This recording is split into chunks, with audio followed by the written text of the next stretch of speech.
This episode is sponsored by the Farm Drinkery, best dive bar in the corner of a strip center on Champion Forest Drive in Louetta in Spring, Texas.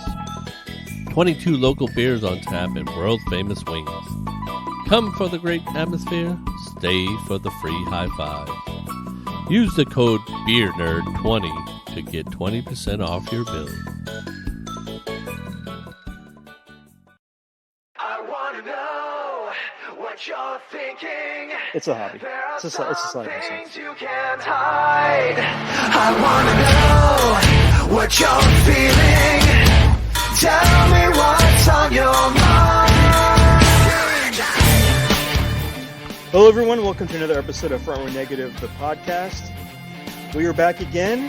We have survived Halloween. We have candy, but we don't have Vans. I am Aaron, and I am joined by... Oh, man.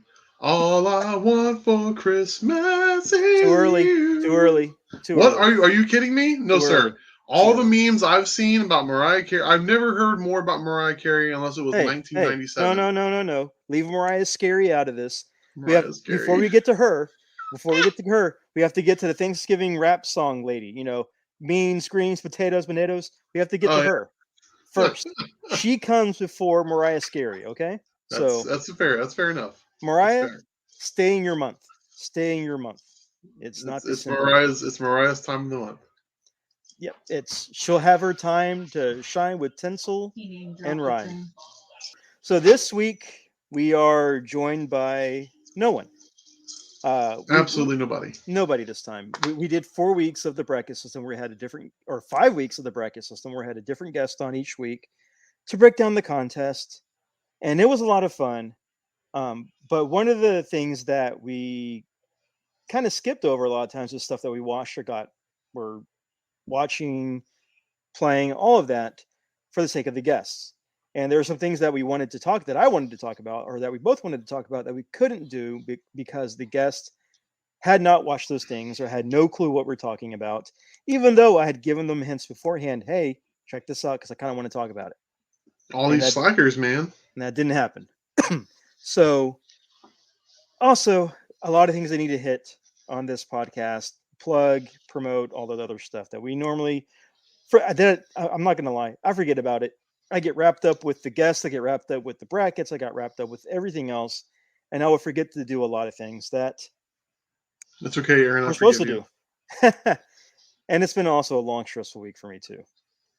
But starting it off, what I had planned to do last week after we finished recording was I was going to go through later on that night, calculate the brackets up, and record our winner and add it onto last week's episode. Ooh. That didn't happen. And what ended up happening is I was going through the brackets because we had a total of 7 entrants. So, and some people might not think that's a lot of entrants, but when you're doing the calculating through one person, that's a lot of work. And what didn't help is that one of our entrants didn't write the movie titles in the brackets. He wrote the year number. So I had to go back each bracket and look at the year number to correspond it back with his pick to calculate. Listen. Next year we're going to do Scantrons. Remember Scantrons? I remember Scantrons. We're going to find a Scantron template online. You have to do a Scantron and send it back. I am all for that because that would make my life and future bracket and contest system life much, much easier. My 4th grade teacher, Miss Barkley, rest in peace, would be very happy about it if we did that. She loves Scantrons. Yes. Definitely Scantrons. So, with that being said, lesson learned for our first contest, lesson learned. Going forward for next year and going forward entirely, completely different system. System. Just to make it easier for myself. So with that being said, I'm going to announce the winner, and out of the 7 entrants, I'll announce it: 3rd place, 2nd place, 1st place. Now, 2nd and 3rd place, they don't get anything. They get nothing. Sorry. You ain't first, you're last. Yeah, pretty much. We're going by Ricky Bobby rules. That's right. Sorry. Wow, I'm coughing. Stress. Coffins were last month, man. This is November. It's all about turkey and gravy and shit. That great vampire dad joke. Blah, blah, blah. Thank you. Aha! Yes. But first place will get a whole bunch of prize packs, a whole bunch of stuff, posters, prints, movies, maybe even some candy too. High fives. All A right. lot of stuff, lots of stuff. So I will read off the third place entrant who came in at third, and that would be Eric Hamilton with 73 points. Hamilton, bringing up the rear. He did pretty good within third place. He did pretty good. He hit a lot of good selections in the 80s and in the wild cards. He did pretty good. And then he had some good second tier points, but he only got one in the final four. The rest he didn't mess up, but still he got a lot of points. Well, good for you, Eric. Good job, sir. Good for you, Eric. Second place. The leader of the Gulf Coast Toy Show, Michael Garcia, came in at 75 points. Now, I just want to say, if we would have, fixed this, put the fix in, maybe he would have give us discounts on the next show. We would have got a refund a little bit. You know what I mean? Possibly. Next time, lesson learned. Next time, get the fix in. What Michael did, Michael pretty much got all of the 80s, all of the wild cards, all of the remakes. And the second tier and third tier, he scored quite a few points, which got him up there. But he didn't quite get first place. First place, and the winner of our first ever Halloween bracket system. First one ever. And this kind of surprised me as I was doing the points. Just because this person got 3 out of the 4 final 4. He got the final 2, and he picked the champion. So he got all the points. What? But he won by 1 point. In fact, this is the fix, man. Wow. He won by 1 point. And it is not Double H Hostage Hirsch. Oh, he's going to hate that. He's going to hate that. This was James Chisholm, the leader of Nerdfest, at 77 points. Mr. Nerdfest himself by 1 point. By 1, he beat out Michael by 1 point. Dominated the boards, man. Took him to the final 4. He didn't get that. He didn't get that many of the 1 point parts in the first set of tiers, but the final 4, the final 2, the champion, he nailed it. He got them all, and so he wins. Well, so congrats, James. You win. Contact me with your address, and I will get everything shipped out to you. I will send you a whole bunch of stuff that you will probably enjoy. So thanks again. Thanks for everybody who turned in their brackets, competed. It was a lot of fun. We had a lot of fun. I know I had a lot of fun doing this past 5 weeks, doing our bracket system. Especially your favorite part was tallying everything up, obviously. Well, yeah, that part was that was a long Sunday night of just calculating all those points up. And I think I watched. I had Creepshow Part 2 playing in the background as I was doing it, so it was okay. It was okay. But thanks everybody who entered. I had fun. Next year we'll have a newer bracket system with newer selections, and with some other more wild cards, and we'll probably have new co-hosts to kind of go through it. So wait. Is my contract almost up? I'm sorry, not co-host. Well, yeah. Man, what the hell? The fix is definitely end. Yeah, okay. You know what? You can join Nia Jax and Karrion Kross on the sidelines. Hey, man, I got my vaccination, okay? All right? And I'm not breaking necks in the ring, sir. What I meant to say was we'll have guests. We'll have new guests next year. We'll have new guests next year. What a hell of a way to break the news to me, Aaron. I'm sorry, young kid. Better luck next time. Yeah, best luck to future endeavors. I'm gonna go see the twins. Ah! So, but we'll have new people. I've already had 2 people want to be on next year for the Halloween segment, and if they're still around by then, and still, if they're still listening. Unless they're dead, they won't be here. If they're still with us, then they can be on the show. Unless they're dead, and if we're blocked on Facebook, then they'll be back. So, or not be back, but they'll be a part of the show. Yes, on MetaBook. Yeah, but it was fun. So I want to get that out of the way. Also, apparently, I've been slacking on promoting Cross the Streams. Usually I just kind of run through with Cross the Streams Media, go check them out, blah, blah, blah. No, crossthestreamsmedia.com. That is our kind of like umbrella family of podcasting channels with a lot of great content. And usually whenever we get to that segment, I'm rushing through it. And I do apologize to Dwayne because he does a great job of trying to keep everything in check and helping us out and editing this Absolutely. show. So I'm going to give a lot of props to Dwayne of Three Bears and a Mic. So definitely go check out that show. Just a lot of he does a lot of work, a lot of behind the scenes stuff. He deserves more props than what he actually gets for doing the work. So I'm throwing it out there. Next on the list. So apparently last week when I issued an apology to Double H, Hostage Hirsch, he felt offended as we got in that group chat session today or yesterday. Offended. Well, like when he wanted to go. Apparently he wants a 3-way cage match. Oh, that's right. Yeah, no holes barred. Yeah, no holds barred 3-way cage match. So going back and apologizing for last week's segment and issuing an apology today. I am not sorry for that. You did not win the Halloween bracket. I am not sorry that you got whatever place you got in, which wasn't top 3. Man, but thanks for entering. But thanks for entering, Clay. Better luck next year. So, next topic, as you're sharing images. Oh, my lovely wife has been losing her shit in the living room as we're recording the podcast. Apparently, Rampage is pretty good. Yeah. And things were happening on Rampage, and so she's like trying her hardest to throw, pictures on on the chats and everything. And but I'm not sending them to Aaron because I'm a good friend. Yeah. But she's running the podcast. But yeah, there you go. She's doing a running on the podcast with her podcast in the bank suitcase. Pretty much. And so with that, I think I've knocked everything I want to get out of the way. How are you doing, sir? Now we've kind of got all that done. How are you doing? Man, I really can't complain. At one point in my life, I used to complain a lot because, all I really wanted to do was just come home, work on art for assignments and commissions and things for people.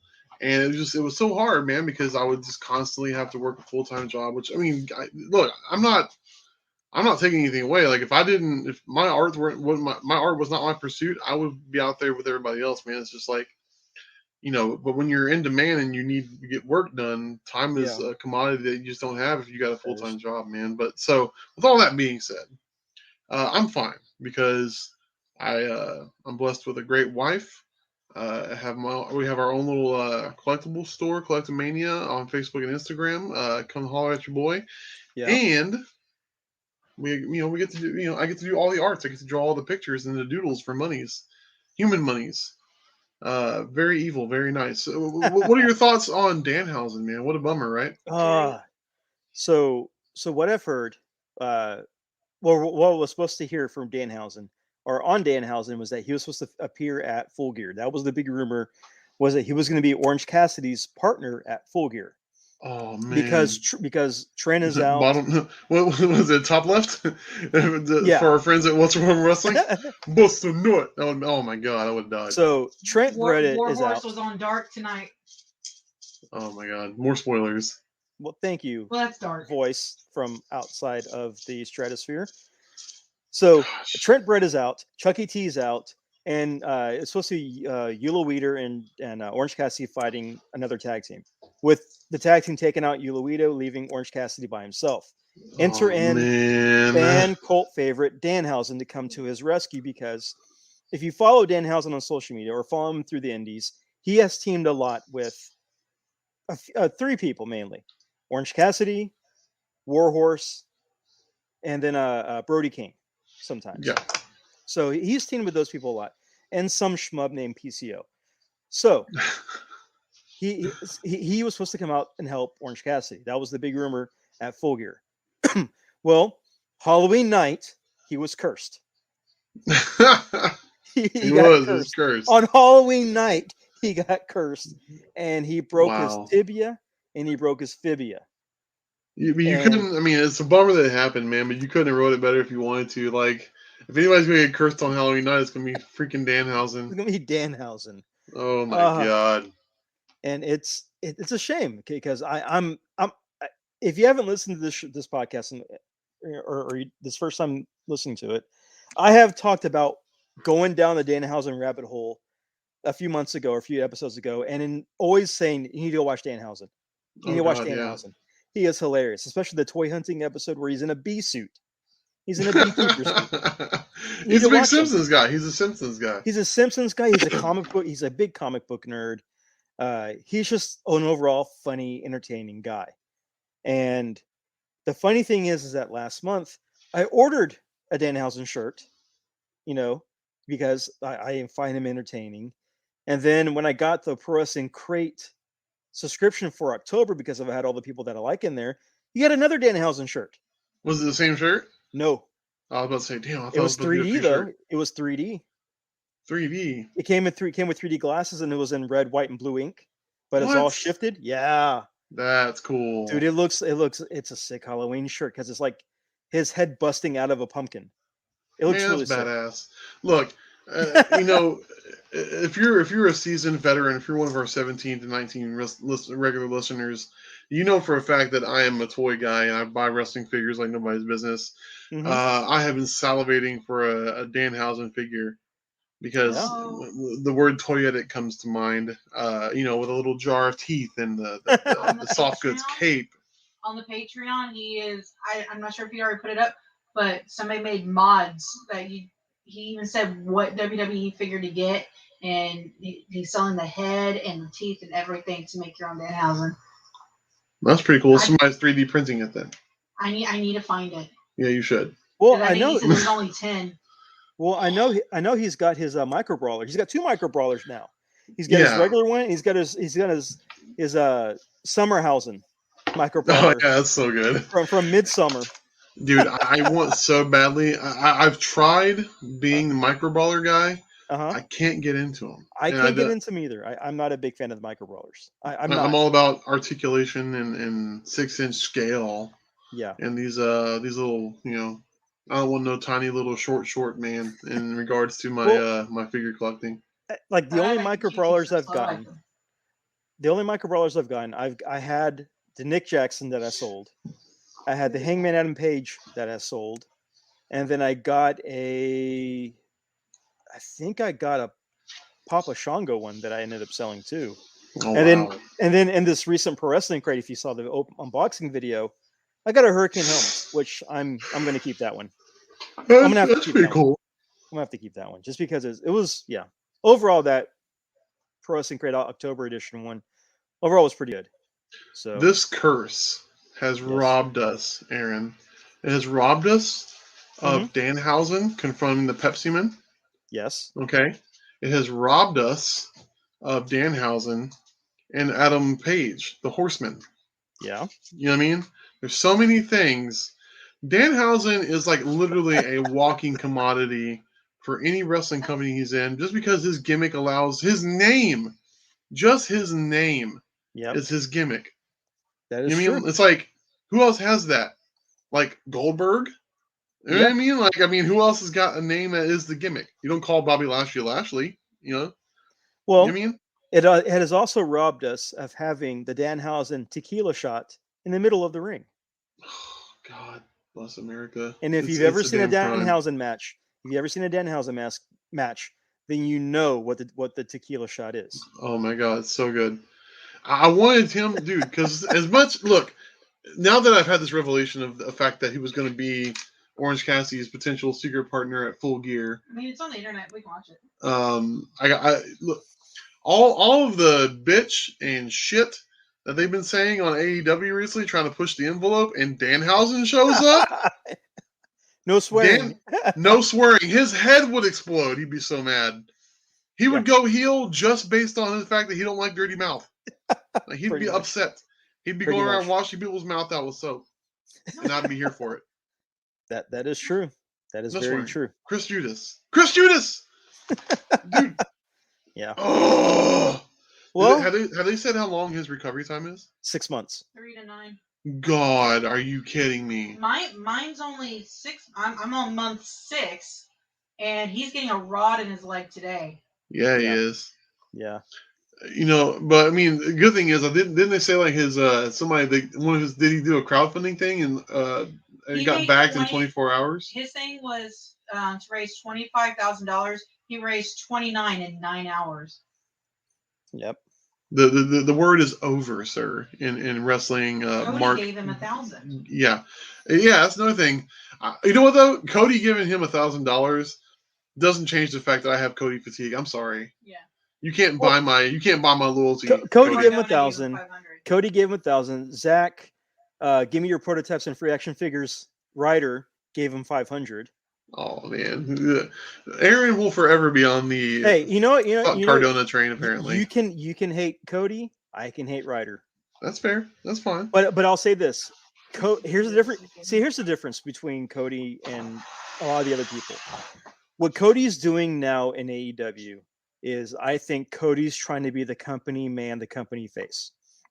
He wants to be the John Cena of AEW, the ultimate good guy, just like his dad.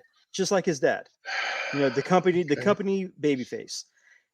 The difference between him and John Cena is that Cody can actually wrestle. The other difference between Cody and John Cena is that Cody can go heel when he wants to. Doesn't mean that he will anytime soon, but he can. He's done it before. Wow. So I don't think it's just Cody fatigue. I just think it's terrible character for Cody in AEW. I think people want him back as the Cocky asshole. as the indie American Nightmare, not the corporate American Nightmare. Dude, I can tell you the moment I remember giving a crap about Cody was at a Hot Topic, because at the time I wasn't really following indie wrestling all that much. This was obviously a number of years ago. I remember seeing you guys with the Bullet Club shirts and not knowing what the hell I was looking at. And then I go to Hot Topic and they've got this, the Cody American or Nightmare Club or whatever it was. Yeah, the American Nightmare. And I was like, what the hell is this? I was like, I already don't know what a Bullet Club is. What am I looking at now? And then I get on my phone, I look on YouTube, and they have that first promo video he did where he's like got the cigar and the smoky, dark room where he's sitting in the chair, and like Brandy comes up out of nowhere, and I don't know who the hell she is. I still don't care about Brandy. But that made me care about Cody. I was like, ooh. When I realized who it was, I was like, wow, what are you doing to his hair? I was like, who the hell are you? And like, now I care because I didn't give a shit about Legacy. Mm-hmm. I didn't care about any of that. It was, it was a shoe-in. It was a force-fed. Look at our kids wrestling thing. I didn't give a shit about that at all.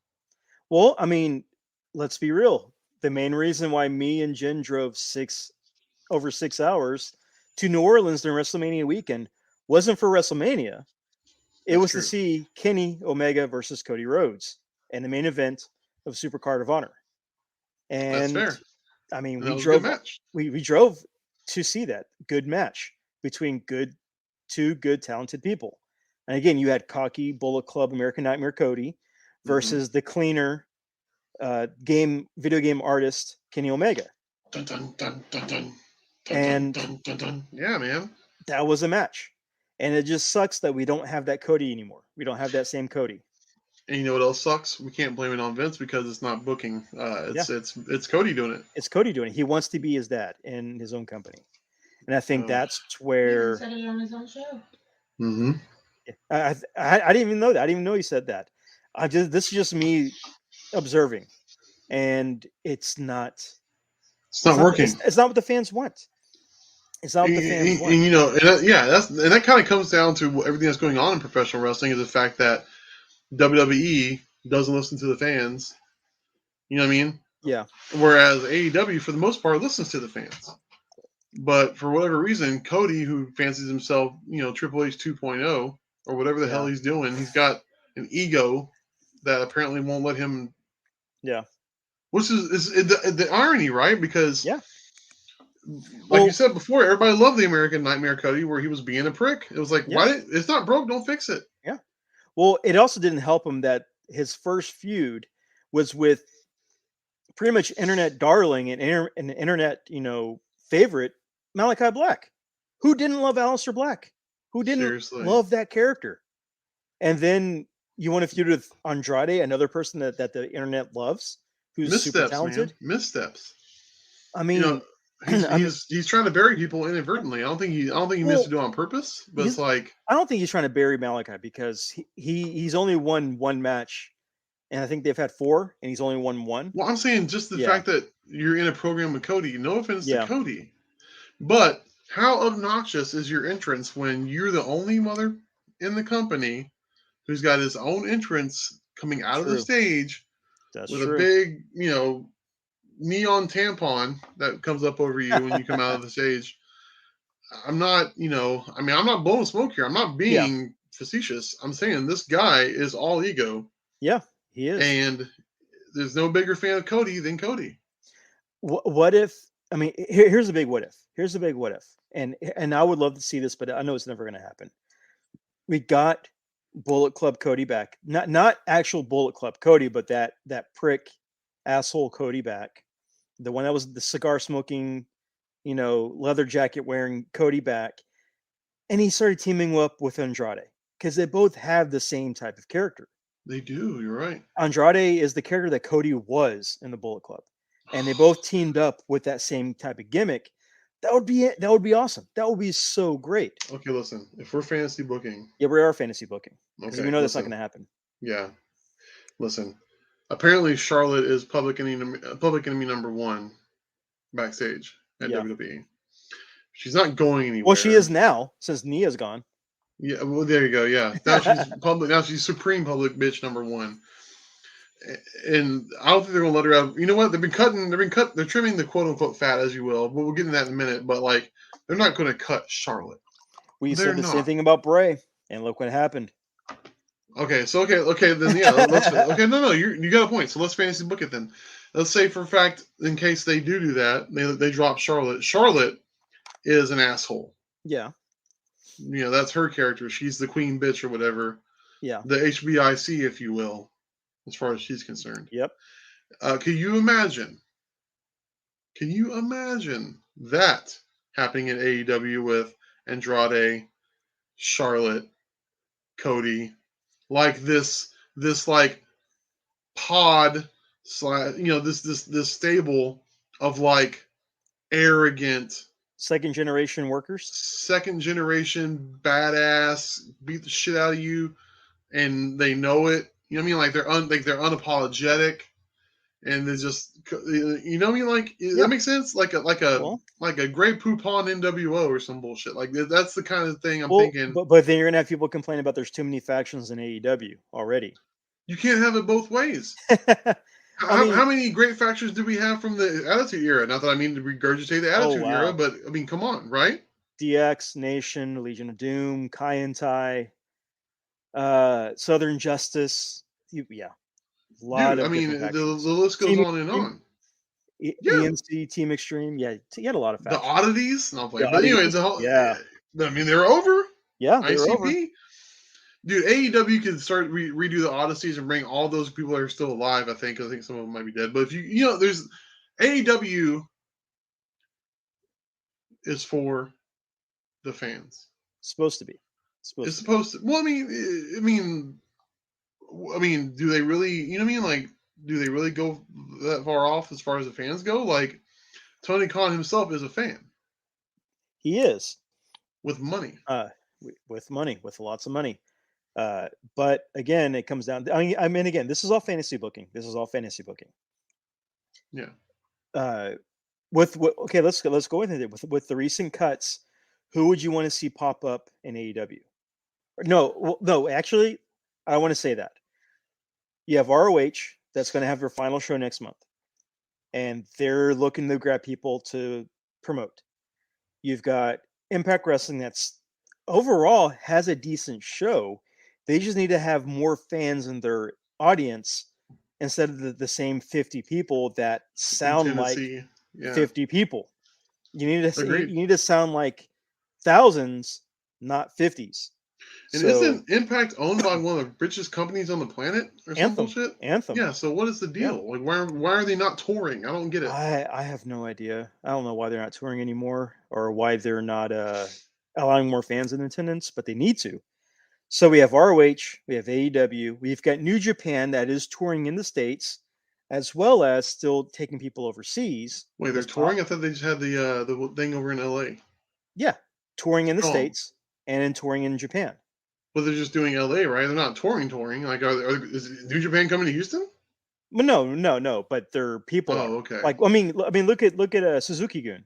He was touring all okay, throughout like, the US, all yeah, throughout okay, the gotcha. US. So their guys are going around. Yeah, their doing guys are different- going around. Okay, the Forbidden Door. Gotcha. Okay. And we're sitting, and people are going over there to work with them too. Finn Juice, Suzuki's going to do it. I think Tanahashi was supposed to come over here, Oh man. and I don't think that panned out. But with the recent WWE releases, and with the recent ROH releases, because ROH is they released everybody. Who do you want to see go where? But and here and we'll do what we'll do is you can pick two people from from the WWE releases or ROH releases to put them back either in ROH, Impact, AEW, or New Japan. So Okay. and you pick two people per Fed. So Impact gets two, New Japan gets two people. All those companies will get two people. Who do you got? Well, I mean, Danhausen seems like he's custom made for AEW. There's I don't know. There's a bigger shoe in for this scenario than Danhausen for AEW. Okay. I mean, really and truly, he's not a power guy. You know what I mean? He's a comedy guy. He's a comedy wrestler. He's an entertainer. He's an entertainer. But man, he can work though. That's the thing. Yeah. He's a goofball. But damn it if he doesn't put on matches and get out there and do the shit that you expect somebody of his stature and size to do. Yep. Which is impressive. It is. So just for content alone, with all the AEW dark, AEW elevation, Danhausen could saunter into being the TNT champion very quickly. He could. He's not a world title guy, not in my opinion anyway, because the world title can't be a comedy title. No. TNT can be a comedy title. Maybe it could be. Bit. I mean, it's supposed to be the IC belt, right? The workhorse title of supposed to be. AEW. So like, but you think about a program between Darby Allin and Danhausen. Mm-hmm. You know what I mean? That'd be badass matches. That is Darby Allin brooding and serious. Danhausen brooding and funny. You know what I mean? Like, it's almost like. If I were fantasy booking it, I would have Darby in a program with somebody. Darby working against Orange Cassidy, mm-hmm. And you know how they always show Darby and Sting up in the rafters or whatever, watching and brooding and looking over the city and shit like that. And they pan over to the left a little bit, and Danhausen's sitting there doing the same shit and catching them both off guard. Like, what the hell? That'd be great, man. It would be great, and they would make that. They would turn that picture into a shirt. And make $1 million on pro wrestling tees. See, just you saying that, this popped in my mind. Because you know how Darby has that intro where he's got the cartoon skateboarding, mm-hmm. like in the intro for his Videotron or Titantron. Okay, for Danhausen's parody of that, it's him playing with tech decks with his fingers in black and white with a little tech deck sex. Dude, that would make the perfect troll entrance for Danhausen. You're playing the Darby music or whatever, but the cartoon is just Danhausen. No, dude, Danhausen. It's him playing with fingers with tech deck skateboard toys. Oh my God, it'd be so good. I guess my point is, can you imagine what you could do with Danhausen? Yeah. With production value and money. Yes. And I'm not saying magic. We don't need another Fiend. The Fiend, that was lightning in a bottle. Yeah. You know what I mean? But like Danhausen. I don't want magic from Danhausen, but a little production value would be nice. You know what I mean? Not that ROH didn't have some, but like we're talking about, tomatoes and potatoes or whatever. It's like two different things, apples and oranges. That is two different things. So Danhausen shoe in AEW. Keith Lee is somebody I really want to see land on his feet. Mm-hmm. If you talk to the common wrestling fan, you would say, "Oh, he's been to the mountain," right? As far as being a WWE is concerned. Yeah. But wasted on the main roster. True. Wasted. That is true. Was a a valuable commodity at NXT.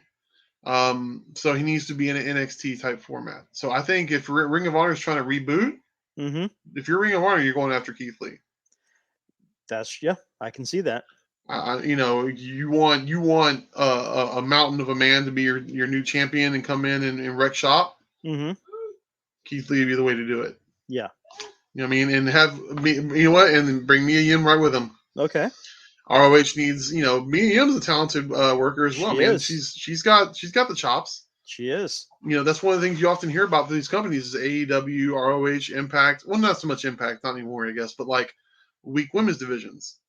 You know what I mean? And one thing we can say about WWE. At one time, Impact was the women's division. That was where you went to watch the women. Wasn't Mia Yim on Impact at one point, if I remember correctly? She was part of the I'm saying, like, there you go. So she could, dude. I'll give credit where credit is due. WWE creates badass female wrestlers. There's no doubt about it. Yep. Ruby was another, example. Like, Ruby's doing everything she can to help the AEW women's division, but they keep putting her in matches where people can't seem to work well with her. Like, she's having to. I've noticed that about Ruby's matches. She's having to slow down for her opponents, which is unfortunate. She does. Yeah. So, what was I saying? Versus Moose. Oh yeah, there you go. Keith Lee versus Moose. That'd be your first big title dispute right there. Are you kidding me? That kidding could work. Me? That could work. Now, ROH. I say bring the Kingdom to AEW. The Kingdom. Well, what's left of the Kingdom? What's left of the Kingdom? Well, but still, yeah, exactly. It was Taven and the Pennywise guy. I forget his name. Vinny Masiaro and Mike Bennett. It's Mike Bennett, Matt Taven. Oh, Mike Bennett's in it now? Yeah, Mike Bennett was always he was in Kingdom to begin with. Oh, well, admittedly, I wasn't like knee deep in ROH, but okay. So the original Kingdom was Adam Cole, Mike Bennett, and Matt Taven. I mean, well, there you go, man. You just finished my whole entire point for me. Are you kidding? At some point, Adam Cole's going to have to break away from the Elite. I'm sorry. Like Adam Cole, from what he was created as in NXT, Adam Cole's not a second fiddle. Adam Cole is a name. Adam Cole's a main eventer. Adam Cole likes to jump factions and collect them like their trading cards because one of his former teammates from Undisputed Era is in AEW with him, and they have not crossed paths yet. 1 more month left on his contract. And Kyle O'Reilly's got 1 month left on his contract. You could, I mean, not that you want to just rehash anything that's old and played out. I, for one, don't feel like Undisputed Era was played out at all. No, I was shocked that they broke them up. I was pissed. I was pissed. Are you kidding me? And then you give everybody shitty interest music. You turn Kyle into some stupid, I don't even know what you want to call him, like some fraudulent ass Crosby dork looking Billy, an idiot, just a flat out idiot. And Bobby Fish was wasted because they had him come out to the ring and tell him, "Hey man, good to see you. I'll catch you down the road." And that was it. Yeah, in NXT. Pretty much. I mean, granted, he's injury prone, but you know what? Look, that's another thing. AEW does not work you like a goddamn, whipping boy. Nope. You know what I mean? Like you do two shows in one sitting with Dark and Rampage. Yeah, you do 2 shows a week. 2 shows a week, and then you go home. Then you go home and you get to have 3 or 4 days where you literally can just sleep in bed all day. Yeah. Sleep until 1, go work out for 4 hours, go back to bed, and that's it. That's all you have to do. Can you imagine if you got paid to do that? Yeah. I wouldn't be the fat schlub I am now. I'd be, That's why there's not a lot of injuries.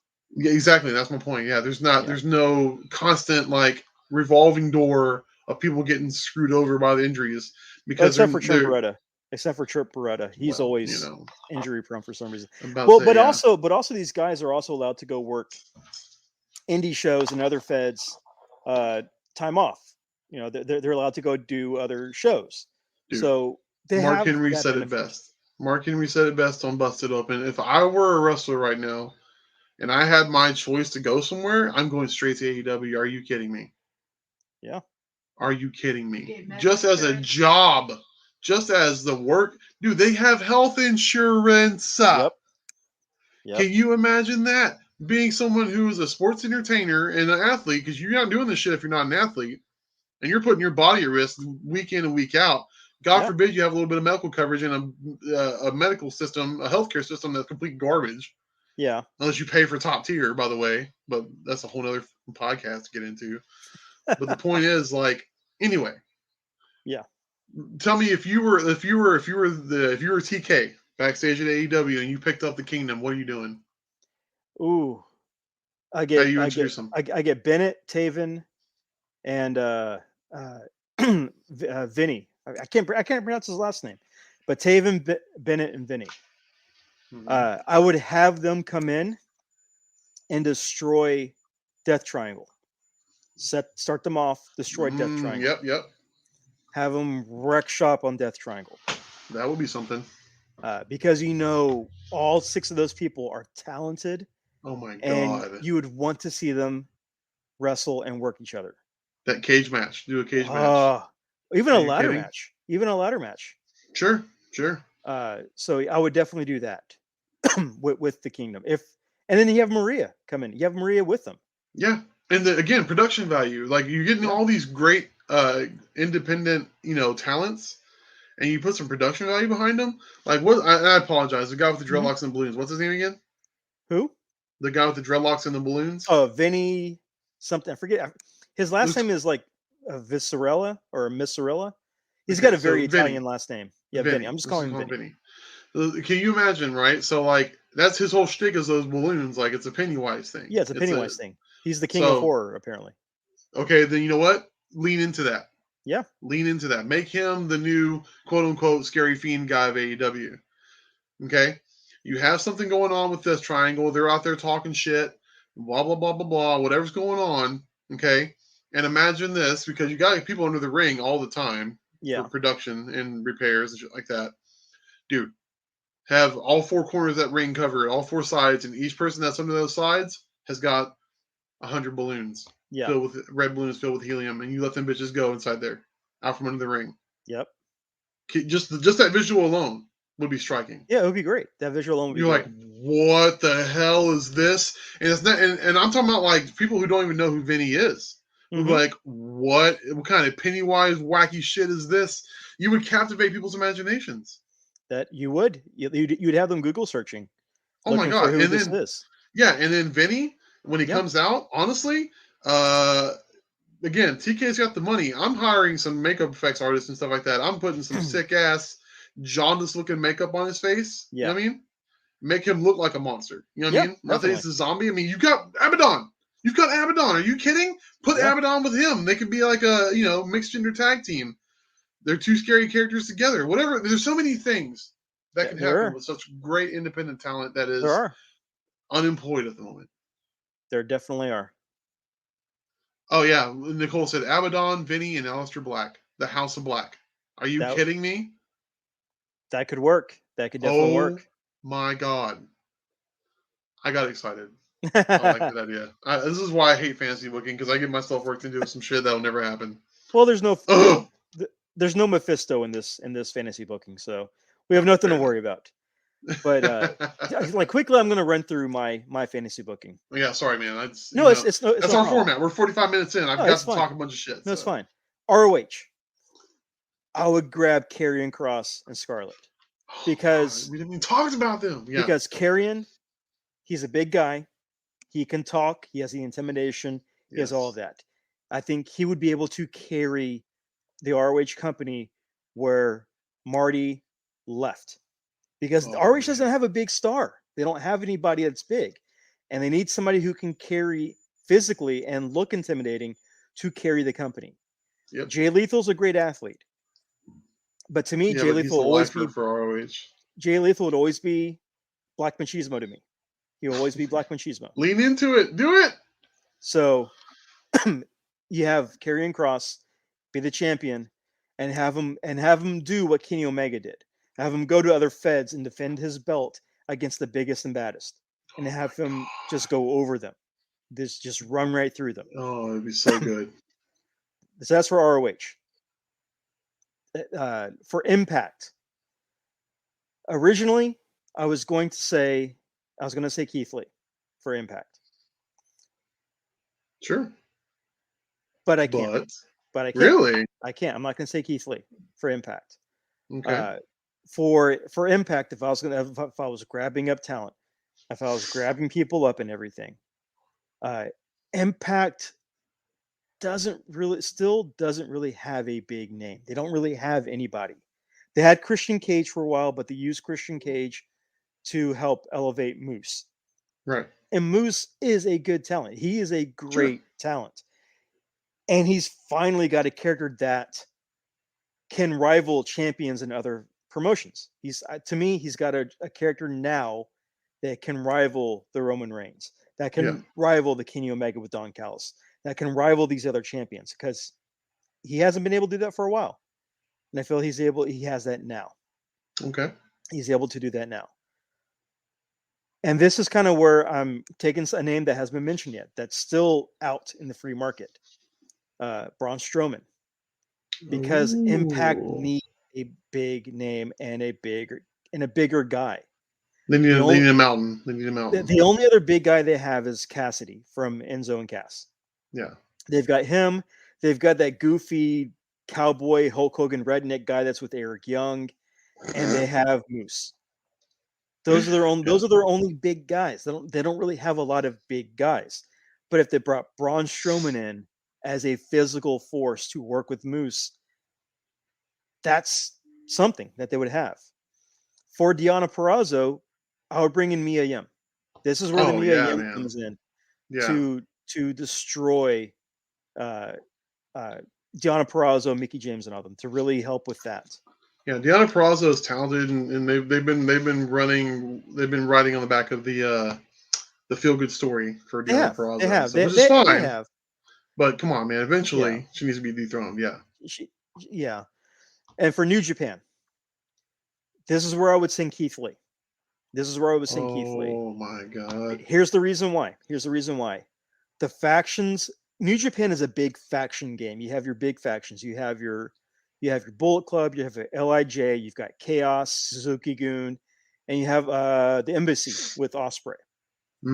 Right now, Chaos is kind of in limbo with either everybody leaving, everybody get injured, all of that.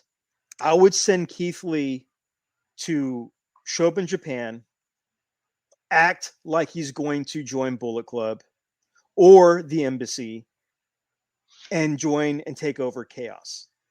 And man. Because wow. just imagine Keith Lee having a good feud with either Shingo Takagi or have a feud with Jeff Cobb. Keith Lee and Jeff Cobb. Dude, look, don't do that to me, because I would want to see this match. Just imagine. Okay, so the second person for New Japan. This is where I would use this person to help build that division up. Because let's face it, New Japan does not have a women's division. They don't. They really don't. They have a few women wrestlers, but they don't really have a women's division. And they need to build one up. This is where I would send Ember Moon or Athena.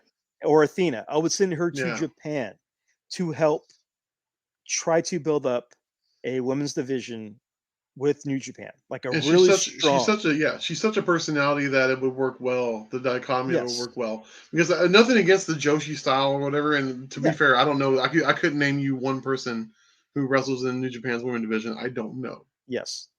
But what I do know of Japan is Asuka, and the Joshi wrestlers I see on AEW. Asuka, Kairi Sane, Shida, what's her face? Io Shirai, dude. But I'm saying, like, there you go. Like, so all the talent in Japan is being scouted by WWE. Yeah, it is. It was. It was. Yeah. So yeah, I would send. So quickly, that's where I would send all these new releases that people have been let go.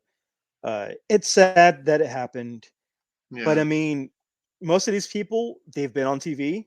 They have action figures. They have cards. They have toys. They have all these things that they can take and sell to indie shows and ask a lot more at indie shows because people are going to go drive to see them. If Keith Lee shows up at, Podunk, Oklahoma City indie show, he's going to have a line of people paying. I would be in line for that too, man. I got to tell you, I don't want to get your hopes up or anything, but there are some GCW shows happening in Houston very soon. Can you imagine if, what's his face, Pizza Cutter Nick Gage. Nick Gage is coming out talking shit, and then Keith Yeah. Lee comes out. Yeah, Keith that Lee would be would great. destroy Nick Gage. Dude. That would be great. So that's kind of our fancy booking with that, with all the Yeah. releases. It sucks that it happened due to whatever excuse the WWE is using. I've heard budget cuts. You can say it, horse shit excuse. Pretty much. Yeah. But it is terrible. So I want to jump from that to a movie that I've been wanting to talk about since we watched it, since we did the Halloween bracket. Yes. And that's Halloween Kills. Man, this was a movie that I was looking forward to, just because I like horror movies. Sure. Unlike most people who don't like Michael Myers because they see him as the weaker of the slashers when compared to Jason, Freddy, and some of the other people. A lot of people don't like Michael Myers. But the Halloween franchise, I enjoy overall. I think it's fun and entertaining, especially if you watch it with groups of people. It's just a lot of fun. So Halloween Kills comes out. I've seen it. You've seen it. What did you think of it? You know, I definitely feel like Halloween Kills is a really acceptable successor to the Halloween 2018 release. My only issue was the end of the movie. And you know, for those of you who have watched it, I think you know exactly what I'm about to go into on this. But my problem with Michael Myers. So we're getting the spoilers now. Oh god, yeah! Spoiler alert. So basically, if you haven't seen the movie and the thing, it's been out for 3 weeks now. Oh god, yeah. First off, it's your fault, not ours. Yeah. Secondly, you don't like it, then I don't know what to tell you. Like, you know, maybe we can get Dwayne to put in the notes when we stop talking about it, and you can skip ahead, whatever the case may be. But look, man, at a certain point, if you're just too damn busy 3 weeks in to watch anything, I'm surprised you even listen to this podcast. What are you doing with your life? I mean, obviously you work too much. Spend some time with your family. Go get a hobby. Yeah. Yeah. So spoiler alert. I personally have never liked, but this is before Halloween Kills. Okay. I don't like the idea of Michael Myers being magical. Okay. I don't. I never have. That's the part. Yeah, he's supposed to be human. He's supposed to be mortal man. He's supposed to be Thank human. you. That is the part that's always bothered me with every fucking Michael Myers movie that I've watched, where somebody's head's getting cut off and then gets retconned, and this guy he gets shot, both of his fucking eyeballs through the back of his brain is flying out of his head, and he's set on fire, and he gets his balls electrocuted. Whatever the case may be, all that horse shit. He's a fucking man. Yep. Quit treating him like he's one of the big two or whatever the fuck with as far as Voorhees and Krueger are concerned. He's not them. Yeah. If anything, he should be on a list with like Leatherface and like, you know, just Leslie guys Vernon. like Leslie. Yeah, exactly. Like he's just a dude. Yeah. That's what bothers me. So the end of this movie, you know, you might as well throw a Brazzers logo on this last scene where it's just the whole entire town, you know, runs train violently, not sexually, but just with weapons and beats the dog shit out of him, shoots him, stabs him, kicks him in the nuts. Whatever they do, I hate saying this word, but there's no other way to describe it, lynch him. Okay? They beat the shit out of him. Yeah. Okay? Gangland style. Gangland style. They at this point, there's no human man. Even Keith Lee would have been dead after this. So just to set this up, this happens the same night as Halloween 2018. This is still the continuation of the same night. Yeah. Furthermore, so Michael at this time has been shot in the neck. Shot. He had 2 of his fingers shot off. He has been curb stomped on stairs. He was shot point blank 5 times in the chest. Yes. He was beaten with a crowbar, beaten with a baseball bat, stabbed in the base of the back of the neck. With a pitchfork, right? Wasn't it a pitchfork? No, knife. Straight up knife. Oh, okay. Wasn't there a pitchfork involved at some point? I can't even remember anymore. He got all the things. He would have got an iron to the back of his head. Yeah, he got an iron. Cut. He got an iron. Yeah. So this guy should have suffered major blood loss, major delusion, contusions, concussions, broken vertebrae, spinal and muscle cramps, spasms, everything. There's no bouncing back from that.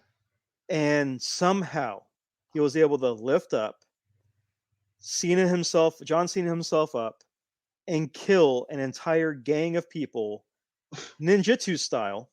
Yeah, like a Bruce Lee movie. Everybody's waiting their turn to get fucking pummeled and ravaged. Yeah. Stupid. I hate And he's that also trope. he's also burned too. He's also singed from the house fire. Yeah, and to Nicole's point in our little side chat here, he's 147 years old. He is old. He is old. So that was my biggest issue. I think that's a lot of the cart people's before issue. the horse. That's a lot of people's issue. Is that? Yeah. But overall, did you think it was a good movie? Yes or no? Did you enjoy it? You know what? I did enjoy it. I did because for anybody listening, if you're going into any of these movies looking for an Oscar-worthy performance, to quote the Iron Shiki baby, go fuck yourself. You're kidding yourself. If you're looking for any kind of Oscar-worthy performances here, if you don't know what you're getting into, then you've walked into the wrong theater. You've rented the wrong movie on Amazon. You're the idiot, not the people that made the movie. Yeah. I'm sorry. I mean, by this time, if you're looking for realism, you're never going to find it in these movies. No. But when I talk to Jen, whenever me and Jen talk, the topic of suspension of disbelief comes up, and you have to suspend your disbelief for certain things. But more importantly, you suspend your disbelief. But every movie has its own rules. It has its own unwritten and written rules. And if you can't suspend your disbelief, go watch a documentary. It's supposed to follow and go by. These rules are made for the movie for you to follow. Yes. They're supposed to be there. Halloween has always had the rules that Michael Myers is a mortal man. He is just a man. He is not supernatural. He is not a zombie. He's not a deadite. He's not a dream demon. No. He's not anything else. A mutant. None of that. No. He is a mortal man that has been, or a person that's been consumed by evil and likes to kill things. Yeah, like a crazy person. So when you have Halloween 2018 and the damage that he takes, it's hard to believe that he's mortal. Then in Halloween Kills, when he takes even more damage, and the fact that he got curb stomped on the staircase, that right there should have been toward the end. Yeah, but it wasn't. The ride was fun up to that point, man. I didn't find any sort of economic or bullshit with Little John, Big John. Yeah, I didn't buy into any of that because you can't have it both ways. You can't ask for inclusion and then say that it was a hate crime when they're living in the Myers house. Yeah. Well, I'll say this: if the directors, Jesus Christ, if other people involved in this movie didn't come out and say when 2018 came out, oh, this is part one of a 3-part movie series in 2018, then as I'm watching the town people beat the crap out of him, I wouldn't have had the thought of, well, he's going to survive anyways because they need to make the third movie. Yeah. If they didn't say anything about a third movie, I think I would have enjoyed this movie a little bit more because this could be the end. This could be it. Yeah, I would have been a whole different headspace, and I probably would have bought into it more had I not known I'm in for another movie. Which, don't get me wrong, I'm a sucker like I always am. I'm going to watch that one too. I'll watch it too. But still, I'm not even going to lie. In-gamed themselves. Remember? Yeah. Basically, Endgame and Infinity War. Yeah. So yeah, it's the same shit. I don't understand. I've watched this movie 3 times now. I watched Halloween Kills 3 times. I've seen it 3 times. I bought the shirt from Hot Topic because, again, I enjoy this movie for what it is. It is violent. It is gory. We finally have a Michael Myers movie where the kills are on camera. They're on screen. Yeah, because the majority of other movies, Halloween movies, the kills are off camera. You see the after effects. You see the after kills. Mm-hmm. And there's no blood. Go back and watch Halloween Part 1 and count the blood. There is none. Go back and watch Halloween 2. Count the blood. Very little. It's like the black goop coming out of his eyes when both of his eyes were shot out. Halloween 3, the one movie without Michael Myers, has the most gore and horrific deaths in it. Oh, and Michael Myers isn't even in the movie, aside from a TV commercial. So, This movie gave me that. But if in Halloween Ends, it is not revealed that Michael Myers is some kind of silver shamrock robot, I'm going to be very disappointed because Yeah. Yeah, if you're Dan McBride and crew, you've painted yourself into a real fucked up corner. he already, especially how after all the beating that he took, the ass whooping that he took from all those people, he shows up back into the house and takes out Judy Green. He takes her out like he just had an Activia and a Senzu bean and just popped up and was like, oh, I'm slice and dice. Oh Come my on. God. He's got to be a robot. He's got to be some kind of more than man. Yeah. And this movie But you is know the what? most entertaining frustration I've had. Yeah, and that's honestly, in my opinion, before this movie even existed, that's always been the ultimate question and problem with Michael Myers, is that there's some things that don't need to be explained. Yeah. And in my opinion, not just Michael Myers, but honestly, most all horror monsters, I don't want an explanation. Yeah. If you can explain it to me and I can wrap my head around it, guess what? It's no longer scary. Yeah, that is true. That is very true. I've gone on record as saying this a million times before. The shit that scares me is what I don't understand and I don't see. If you're explaining it to me, you're holding my hand through the whole movie, then you have turned it into an instructional fucking video for getting a job at Blockbuster. You have taken it away from being something I need to figure out on my own. Mhm. You have turned me into a 8-year-old kid that you're trying to teach how to do multiplication. Yes, exactly. This is why I really enjoy the very first 78 Halloween, because there's no explanation. There's you don't need nothing. one. That's what's scary, dude. And I hate to, again, all our 19 listeners who are listening right now, I hate to make you fucking shake in your boots, but at any given moment, somebody could kick your fucking door down and murder your whole family. Sad to say. But you know what? That's some scary shit, right? Yeah. Yeah. That's what Halloween was. That's what the first movie was supposed to be. Psycho is psycho for a reason, because it is not rational. Yes. It does not make sense. It does not need an explanation. Dude, sorry, the media across the board, books, comics, movies, podcasts, radio drama podcasts, all this different shit, don't hold my hand. Stop acting like I'm too fucking stupid to get it. Yes. And you know what? If I am too stupid to get it, shame on my ass. That's my fault. Yes. Obviously, your media wasn't for me because I'm too damn dumb to fucking grasp the concept. So, Hot take. yeah, but yeah, it's this movie. I like it, but it's a frustration enjoyment. It's hard. It's hard to enjoy when you start thinking about it. Like, what they built him up to be human, or they storylined him to be human, but but visually they built him up to be a machine.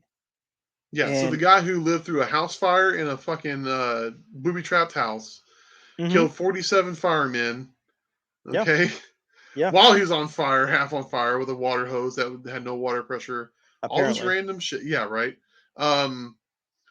All this shit. And I go back to the 2018 Halloween. How in the flying fuck was he locked up to the floor in the middle of a rec yard at a fucking insane asylum? And maybe I need to go watch the movie again, but I feel like there should have been some sort of mention in the dialogue there how Michael has killed 47 people since he's been in that insane asylum. How? Unless they drug him, but then again, a lot of things were not mentioned, a lot of things were not said. If you're going to explain it to me fully. But if you're going to hold my hand through the whole thing. Yeah. But again, we say all this stuff, we talk all this trash. Sorry. But you know what? We're going to watch Halloween Ends next year. You're right. I'm an idiot. And I will probably buy the shirt. I will probably own a poster or something, a sticker or something, just because I am that guy. God. So jumping from one horror movie that came out, let's jump to a horror movie series. That's Creepshow. Season 3 has been out. And we've had Michael Rooker. We've had a few other big some names in there. Michael Rooker as Michael Rooker. As pretty much himself. He's the same guy in every movie. We've had Danielle Harris in one of the episodes. It's been this is season 3. we got well, technically 12 stories and 6 episodes. Right. They have been entertaining. I've enjoyed them. I have really enjoyed them. I love the Creepshow series. I really do.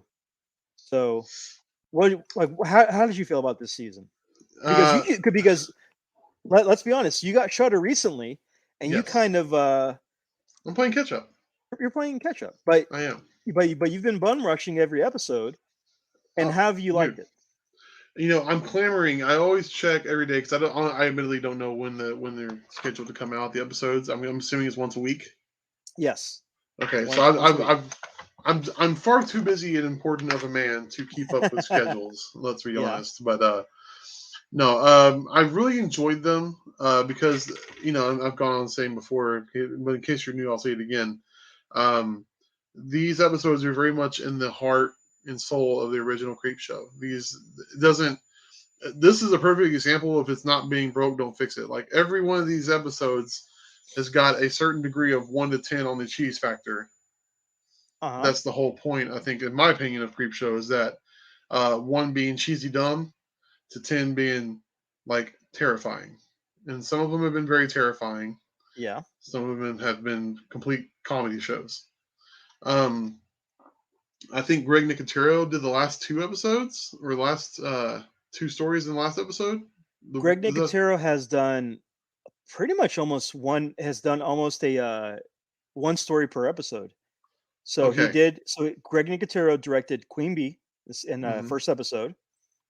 He directed Skeletons in the Closet, second episode.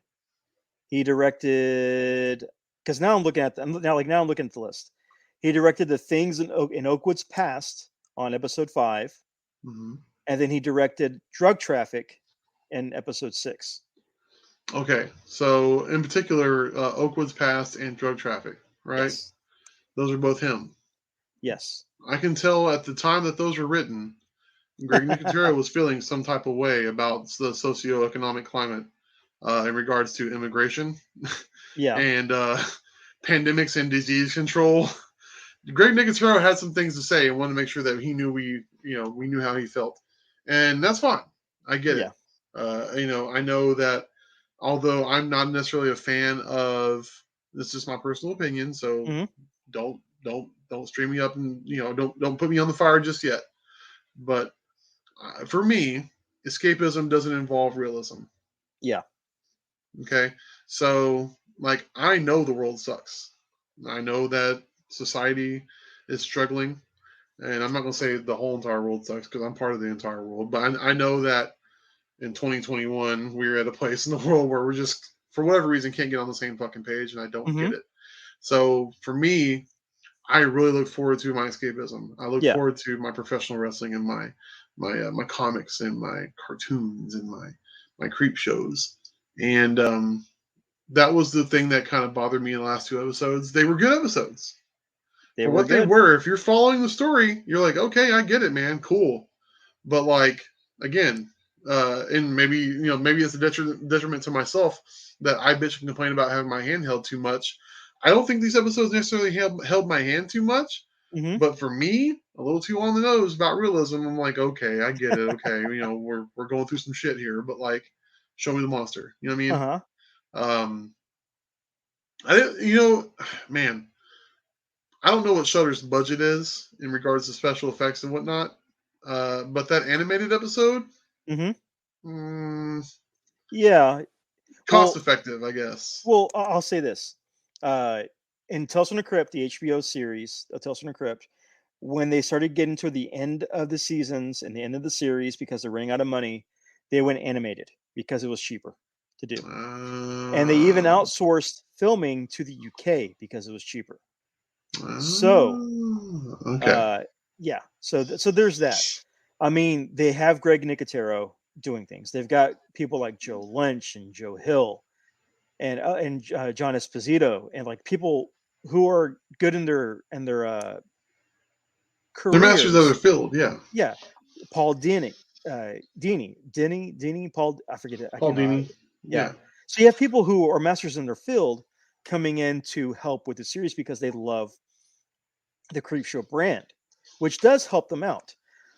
But the animated episodes do seem like a dip, and you're getting going, you're enjoying the series, you're waiting for the new episode to come out, and you get these animated episodes that are not even on the same level. They feel like a step down. Yeah, man. So it's kind of tough. But I mean, overall, I mean, I love the series. I'm really enjoying it. Sure. And I'll just ask: did you have a favorite episode this time? I really, I enjoyed Michael Rooker in that episode because It's to Michael my Rooker. point, it's Michael Rooker. He plays himself very well. Let me, as I'm sitting here talking, I'm gonna go to my Shutter. I'm gonna Here, I'll read the title names off. That way, okay, that yeah, might yeah. trigger memories. Thank So you. we have Mums, Queen Bee, Skeletons in the Closet, Familiar, The Last Superia, Okay, I'll Bite, Stranger Sings, Meter Reader, Time Out, Oh, okay. The Things in Oakwood's Past, Drug Traffic, and A Dead Girl Named Sue. That's right. Okay, Meter Reader. I honestly enjoyed Meter Reader. I thought it was a very simple premise, but it was Mm-hmm. fun.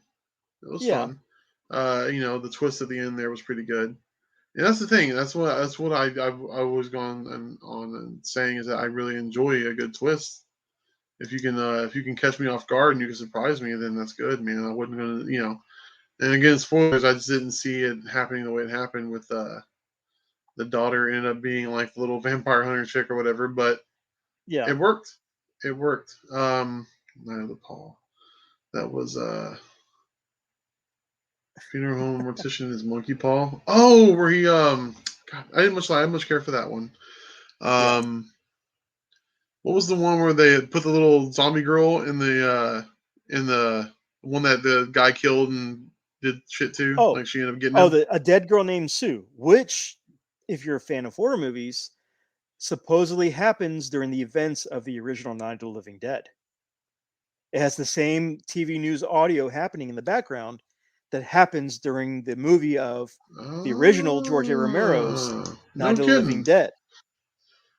Oh, okay, because yeah, and plus I saw wasn't there like a little picture like in the animated episode where it was like George Romero taking a selfie with somebody or something like that. It was like in a picture frame, like a cartoon. Yeah, I think in the cartoon episode. In the cartoon episode, yeah. Okay. All right, well then, yeah. I mean, I like that one. That was pretty cool because it did remind me of the Night of the Living Dead in the way it was filmed and even down to wardrobe and hairstyles and stuff like that. It all had that Night of the Living Dead feel to it. That hokey. What's that Andy Griffith show like? Oh, the Andy Griffith Show. Yeah, that Andy Griffith Show feel to it, man. I think it really worked well for it. I thought it was great, and I like that this is the second episode that has a tie to the original Night of the Living Dead, because in the second season we had the one episode with Justin Long where he was able to go inside movies and kind of act out inside movies, and he was in Night of the Living Dead. That's right. That one was that one I considered a comedy. It had some undertones about relationships being fucked up by media. Yeah, you know what I mean, like obsessive, compulsive. Well, that and the whole fantasy fandom. about living out your fantasy via TV, but actually living out your fantasy via VR chamber.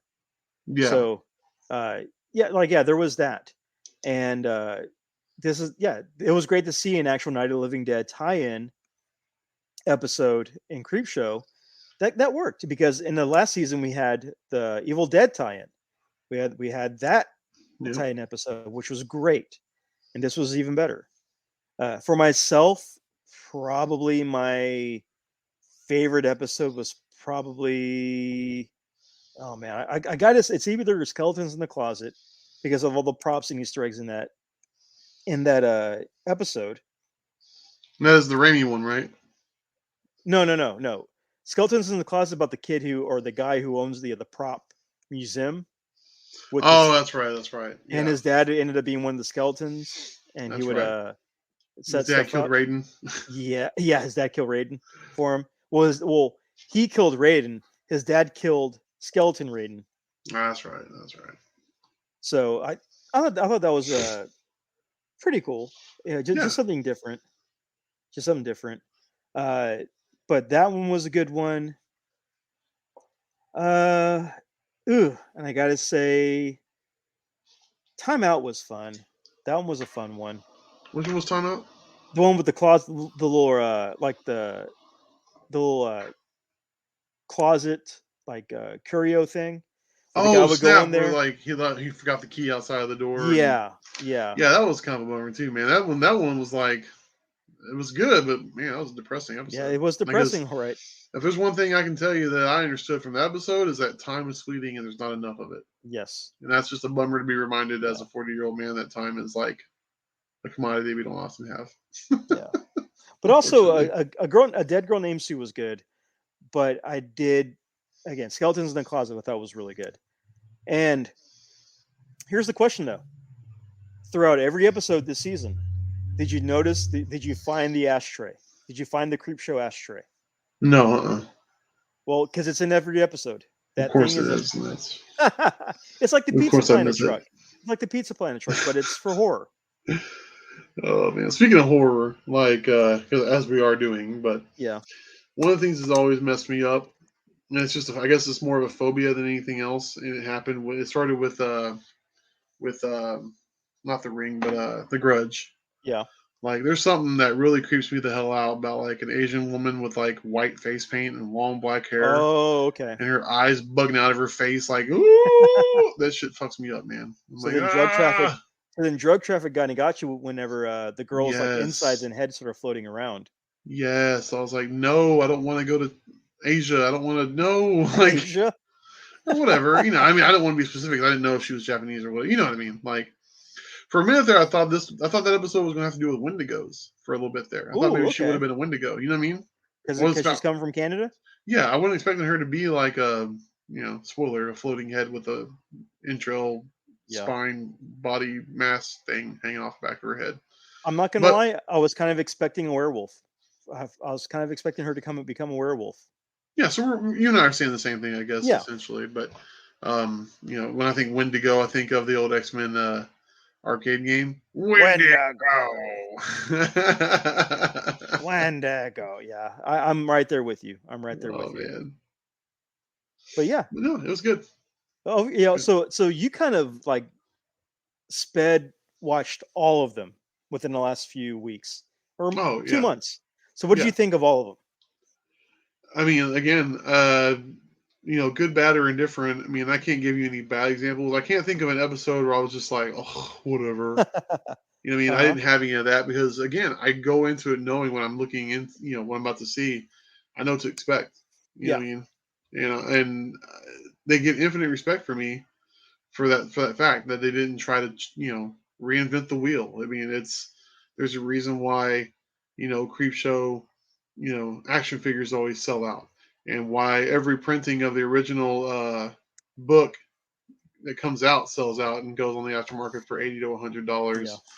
It's just it is what it is. It struck a chord with everybody because, in my personal opinion, it found a way to.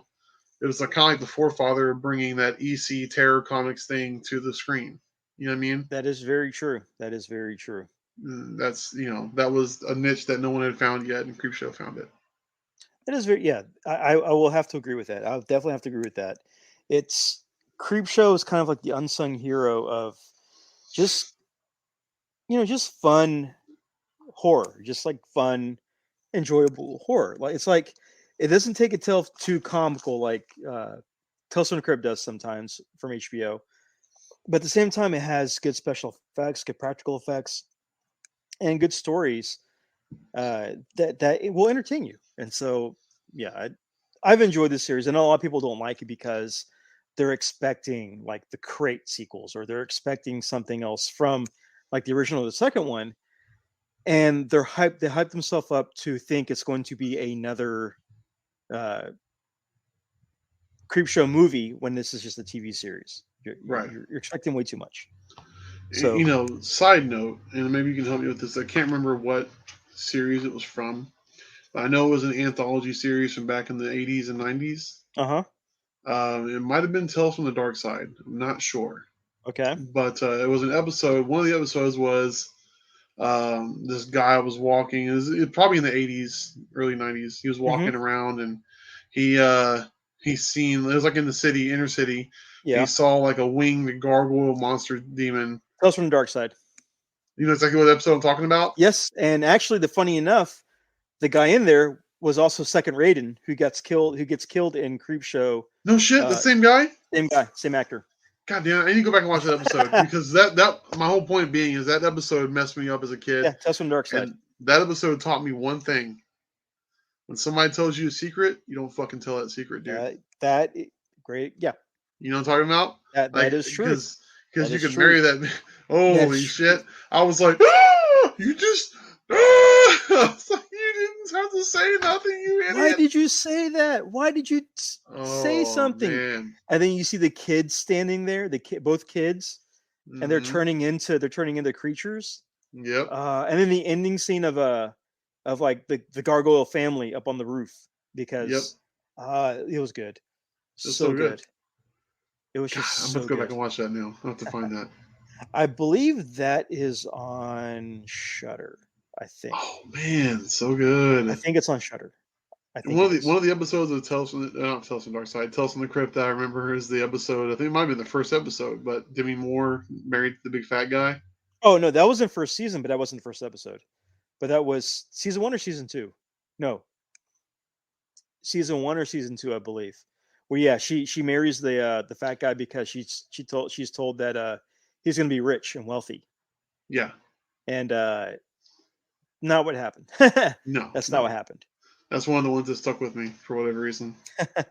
So, but yeah, Tales from the Crypt is always fun. That's always fun.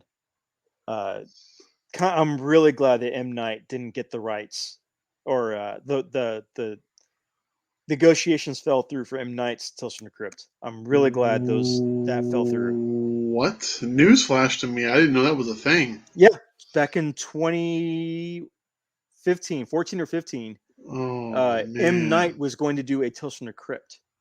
Ooh, we dodged a bullet there. And he even had like a little teaser set up for it. If you could probably YouTube it. He had a teaser set up for it, which shows his new version of the Crypt Keeper.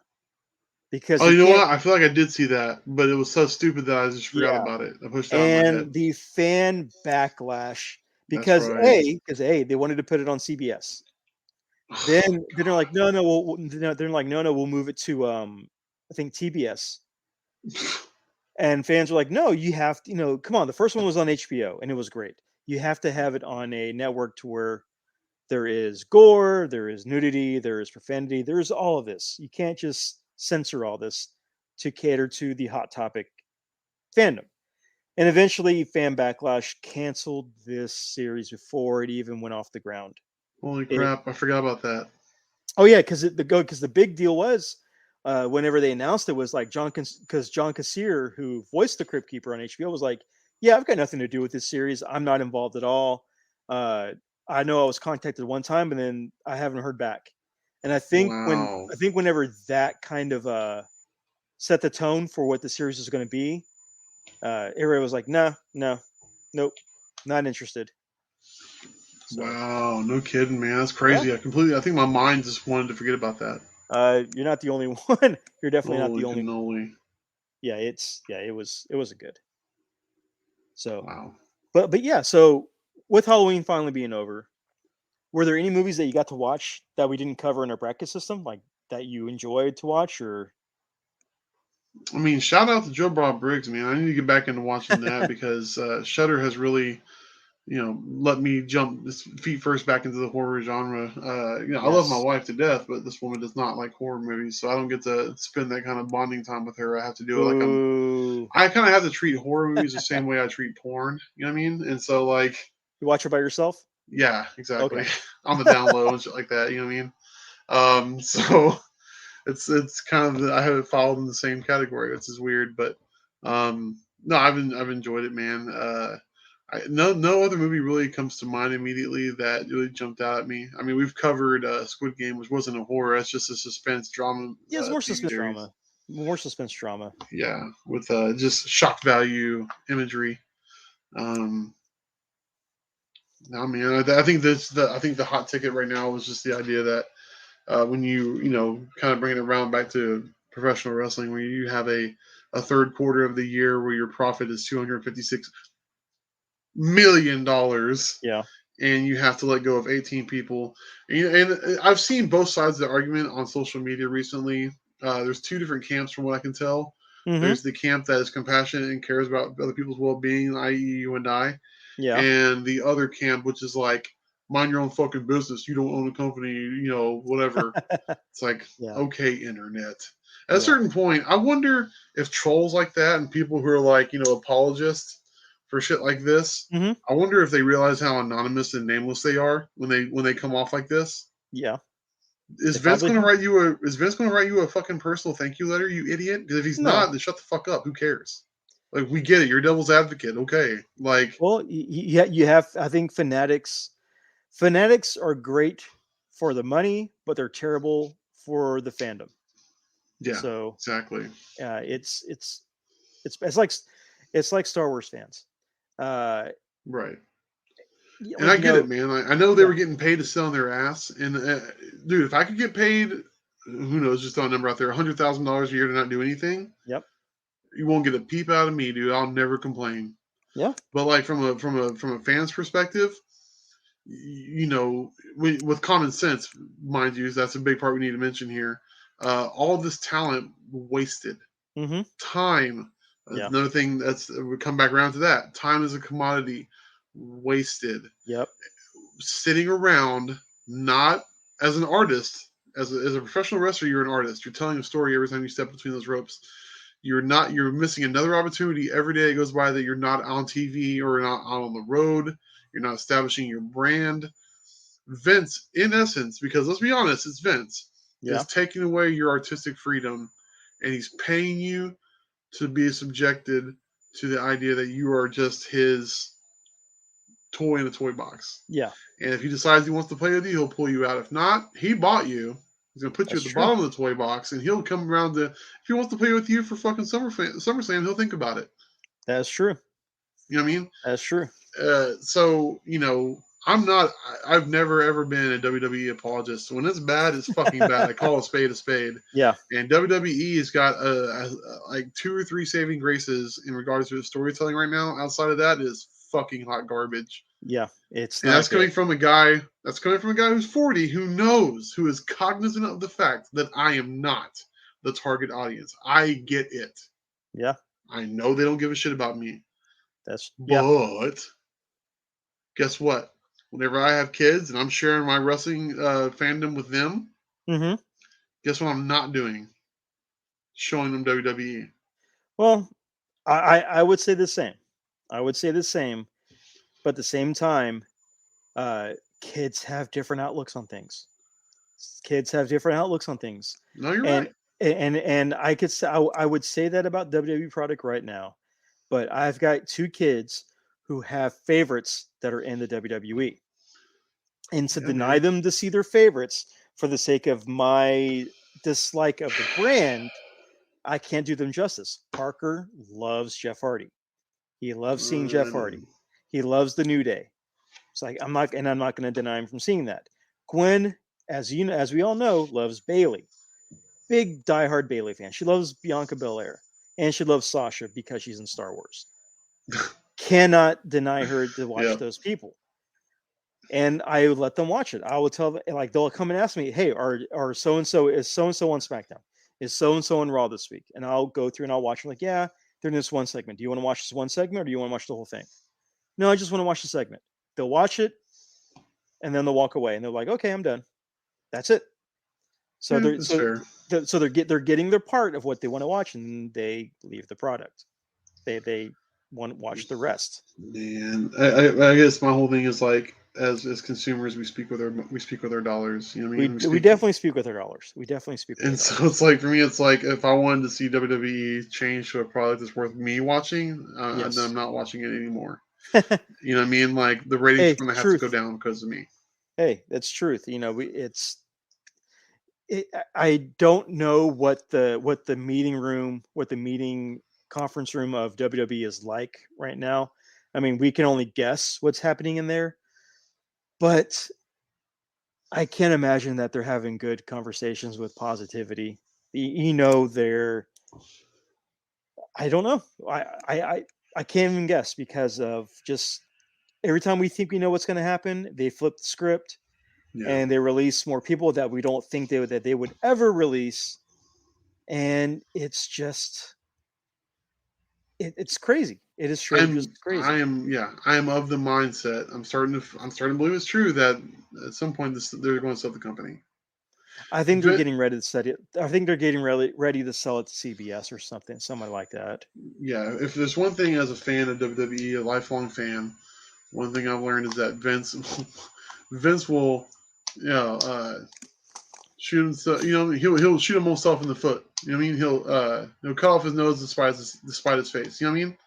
Like, He he would will. rather sell the whole company than to ever see it in the hands of anyone outside of him, and I'm including his His daughter family and Triple H. Yeah, is including his family. he's already in no uncertain terms. He's already told Triple H to go fuck himself with Pretty much. NXT. Pretty much. There's no other way to read that. Pretty There's much. not. So also, well, like since we kind of jump back into wrestling, and since we're Sorry. local to the area, also this week, our beloved Astros did not win the World Series. They lost it in Game 6, but they made it to the World Series. So, congrats for them. And just a quick shout out to Astros superfan Rosie, who loves the Astros, Rosie! diehard Astros fan, has Yeah. probably 15 million bobbleheads of every player in her room.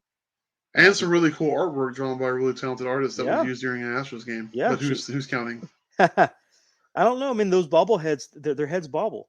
So Well, they have the an art can action bobble feature. if you can put the art on the spring and tape the spring to the wall. Same shit. I'm sure that's called hentai. If it bobbles, I'm sure that's Yeah, called. it does. If art bobbles, it's called hentai. Look, man, I'm not here to judge anybody, Rosie included. You know, Rosie, if you're listening to this, do with the artwork with whatever you want. It's yours. It's yours now. It is yours. It's now. all yours, ma'am. You do what you need to do. So this has been a fun episode. Just us talking, kind of Yeah, man. catching up. But I will say I have played a new game lately. Uh-oh. I discovered a new game. I've been playing Back for Blood here and there. It's fun, but I've discovered a new game. Well, not a new one, but it's kind of old. But I've been playing World War Z on the Xbox.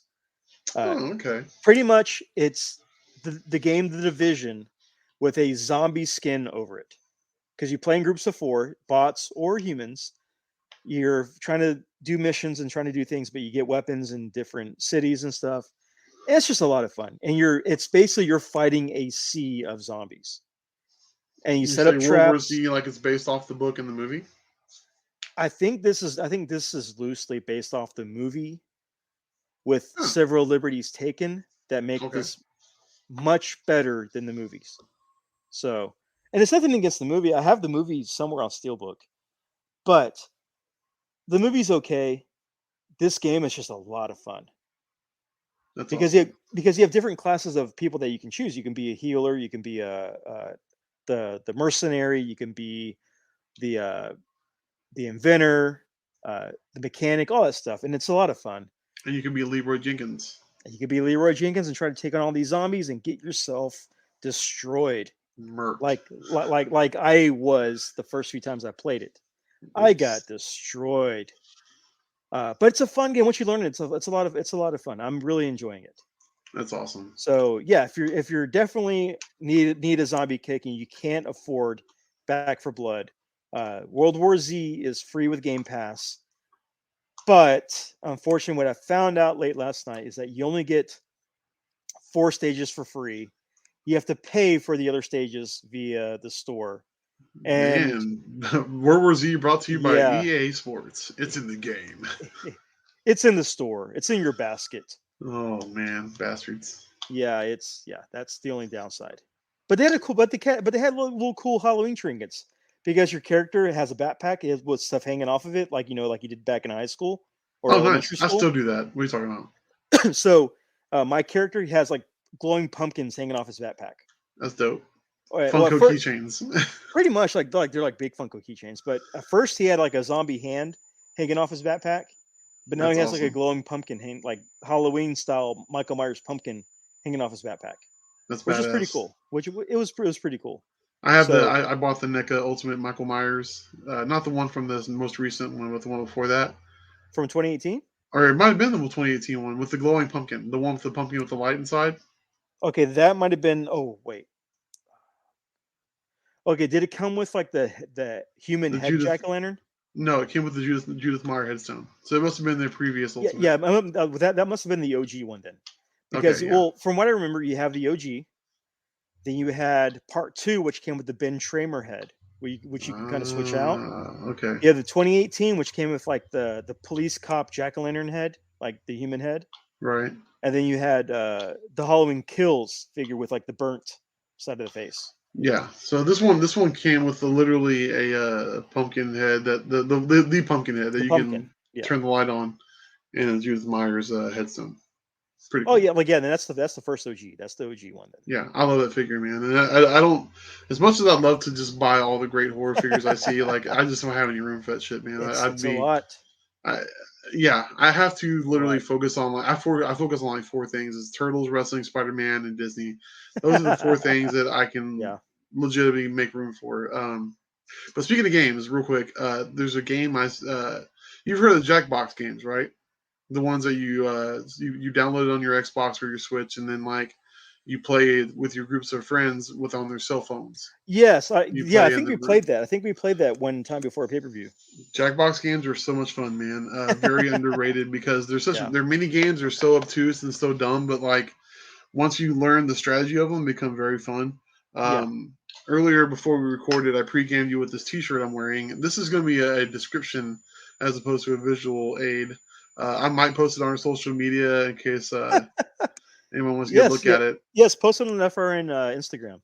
Oh yeah, so get Add this. that content. Add that content. Yes, you better believe it, man. But let me explain to you this shirt, and I'm wearing the shirt right now, and, Well, yeah. and Aaron Well, can read it. because before the show, I saw this shirt. You had me read it. I'm like, what the hell does that mean? Is that a Nine Inch Nails shirt? So basically, it says, Trent is someone I throw cocks at. And I thought this was a Nine Inch Nails hate shirt. Man. Oh no, by no means. Trent Reznor is already self-deprecating as it is. He doesn't need anybody to hate him. He hates himself enough. It's a pretty little hate machine. If you will, if you will, baby. No. So there's a game on the most recent Jackbox game called Job. Okay. And basically the game is however many players are on there on your phone, on your personal device. It asks you questions, and you're supposed to respond with answers. Just make up some shit, or it asks you a legit question you're supposed to give a legit answer to. Okay. And it takes them all and throws them in a pot and mixes all the words up and fucks up the questions and answers and sends them back out to people to answer the fucked up question with a real answer. Okay. Or it makes a statement sometimes. Like, it's Okay. how do you respond to this statement? And so what it is we're playing the game, and this one of the cool things about these Jackbox games is some of the content you create in the game, you can order that stuff on T-shirts or trading cards. Okay. There's a game that I'll show you here. One of them was called Champed Up Slam Down. Yeah. And it was a digital card game. But some of the games you can make the card and you can buy the card. That's funny. me with a monster at my desk.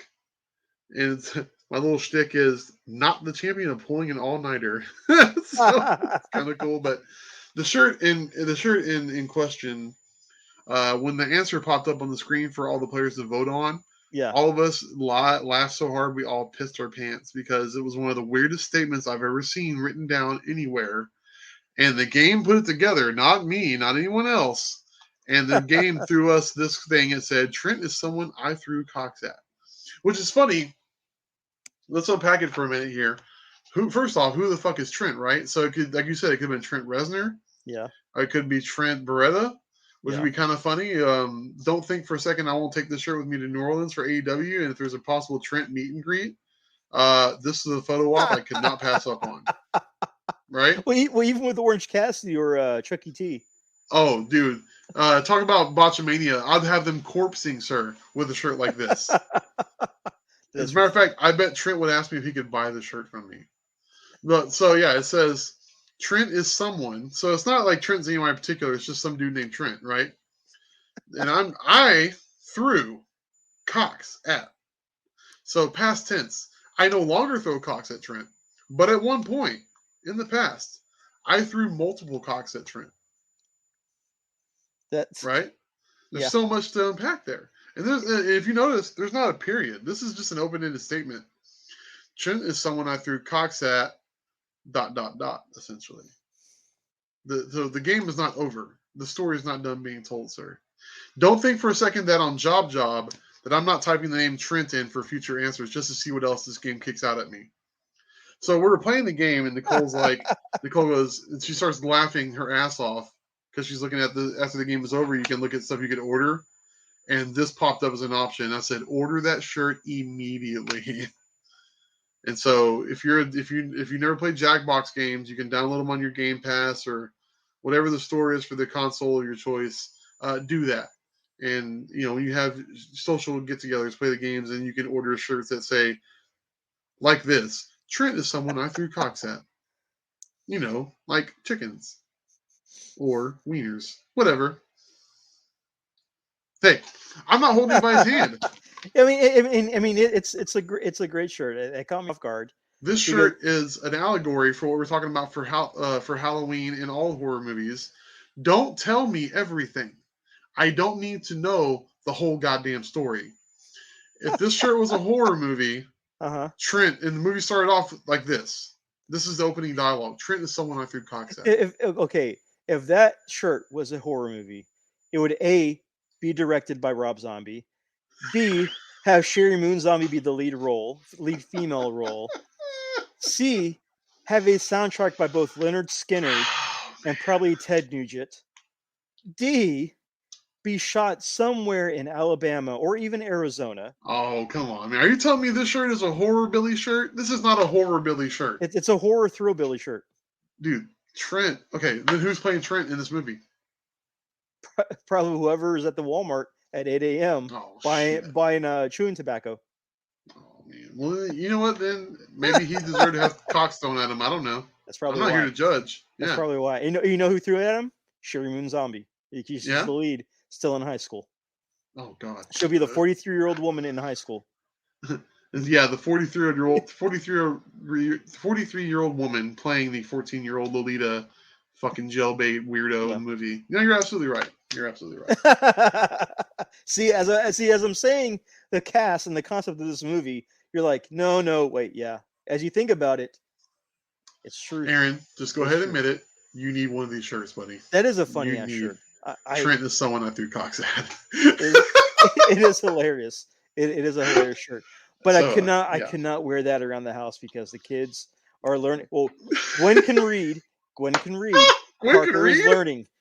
Parker's learning how to read. And I cannot wear that around the house. I cannot wear that around.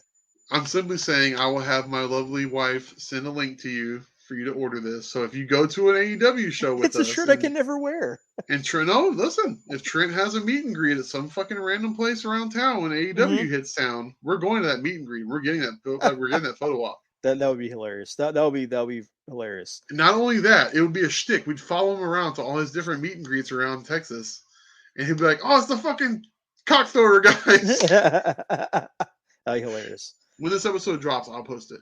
But I mean, I already had to explain the shirt "Dusty Sucks Eggs" to Gwen because she read the shirt. Whenever WWE was doing like highlights, or she found a video on YouTube of an old WWE content where it had the Dusty Sucks Eggs shirt. I'm like, oh no, okay, Gwen. What he meant is that Dusty does not like scrambled eggs. He likes hard-boiled eggs. There you go. that are not cooked. Well, that's gross. And so that's the point. He's making fun of him. Had a PG down an insult from a T-shirt. Good job, man.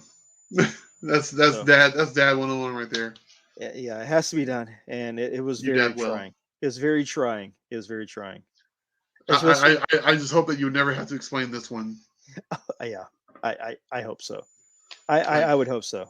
Trent's a guy I went to high school with, and we were in ag together, and he was being mean to the hens, and I was in the rooster pen, and roosters are also known as cocks, and I had to avenge the hen pen. You were So I throwing started. roosters at I Trent. was throwing roosters at Trent across This the is walkway. FFA. FFA. It's like what was that game with the Angry Birds? Where you're throwing pigs at throwing birds at the pigs. Same Angry shit. Birds. Angry Trent, or it's Angry Chris, and I'm throwing Angry Chris. roosters at Trent. Well, let's say you could turn into like a Legend of Zelda and Link like wooden sword hit the chickens and have them all attack you. That is not the first thing that came to mind. When you just said that, I imagine that wizard handing me a dildo and be like, "It's dangerous. Take one of these or whatever." God damn. You're not. Oh shit. It's And not with wise to that, go alone. Take this, please. yes, there I go. There, I couldn't think of the wording. It's not wise to go alone. Here, take this. And it's Take just this. a big digital 8-bit dildo. Oh, wow. Oh my god. Wow. My wife said, "Check chat." What the hell is Yeah. she talking about? Oh, don't- Facebook chat. Probably the T-shirt or something, or Oh, Old Man yeah. Myers. Probably Old Oh, Man yeah. Myers. Hey, So- look, man! A minute, an hour and 48 minutes and 5 seconds. We are Yes. true to format, even without a guest. even true to form.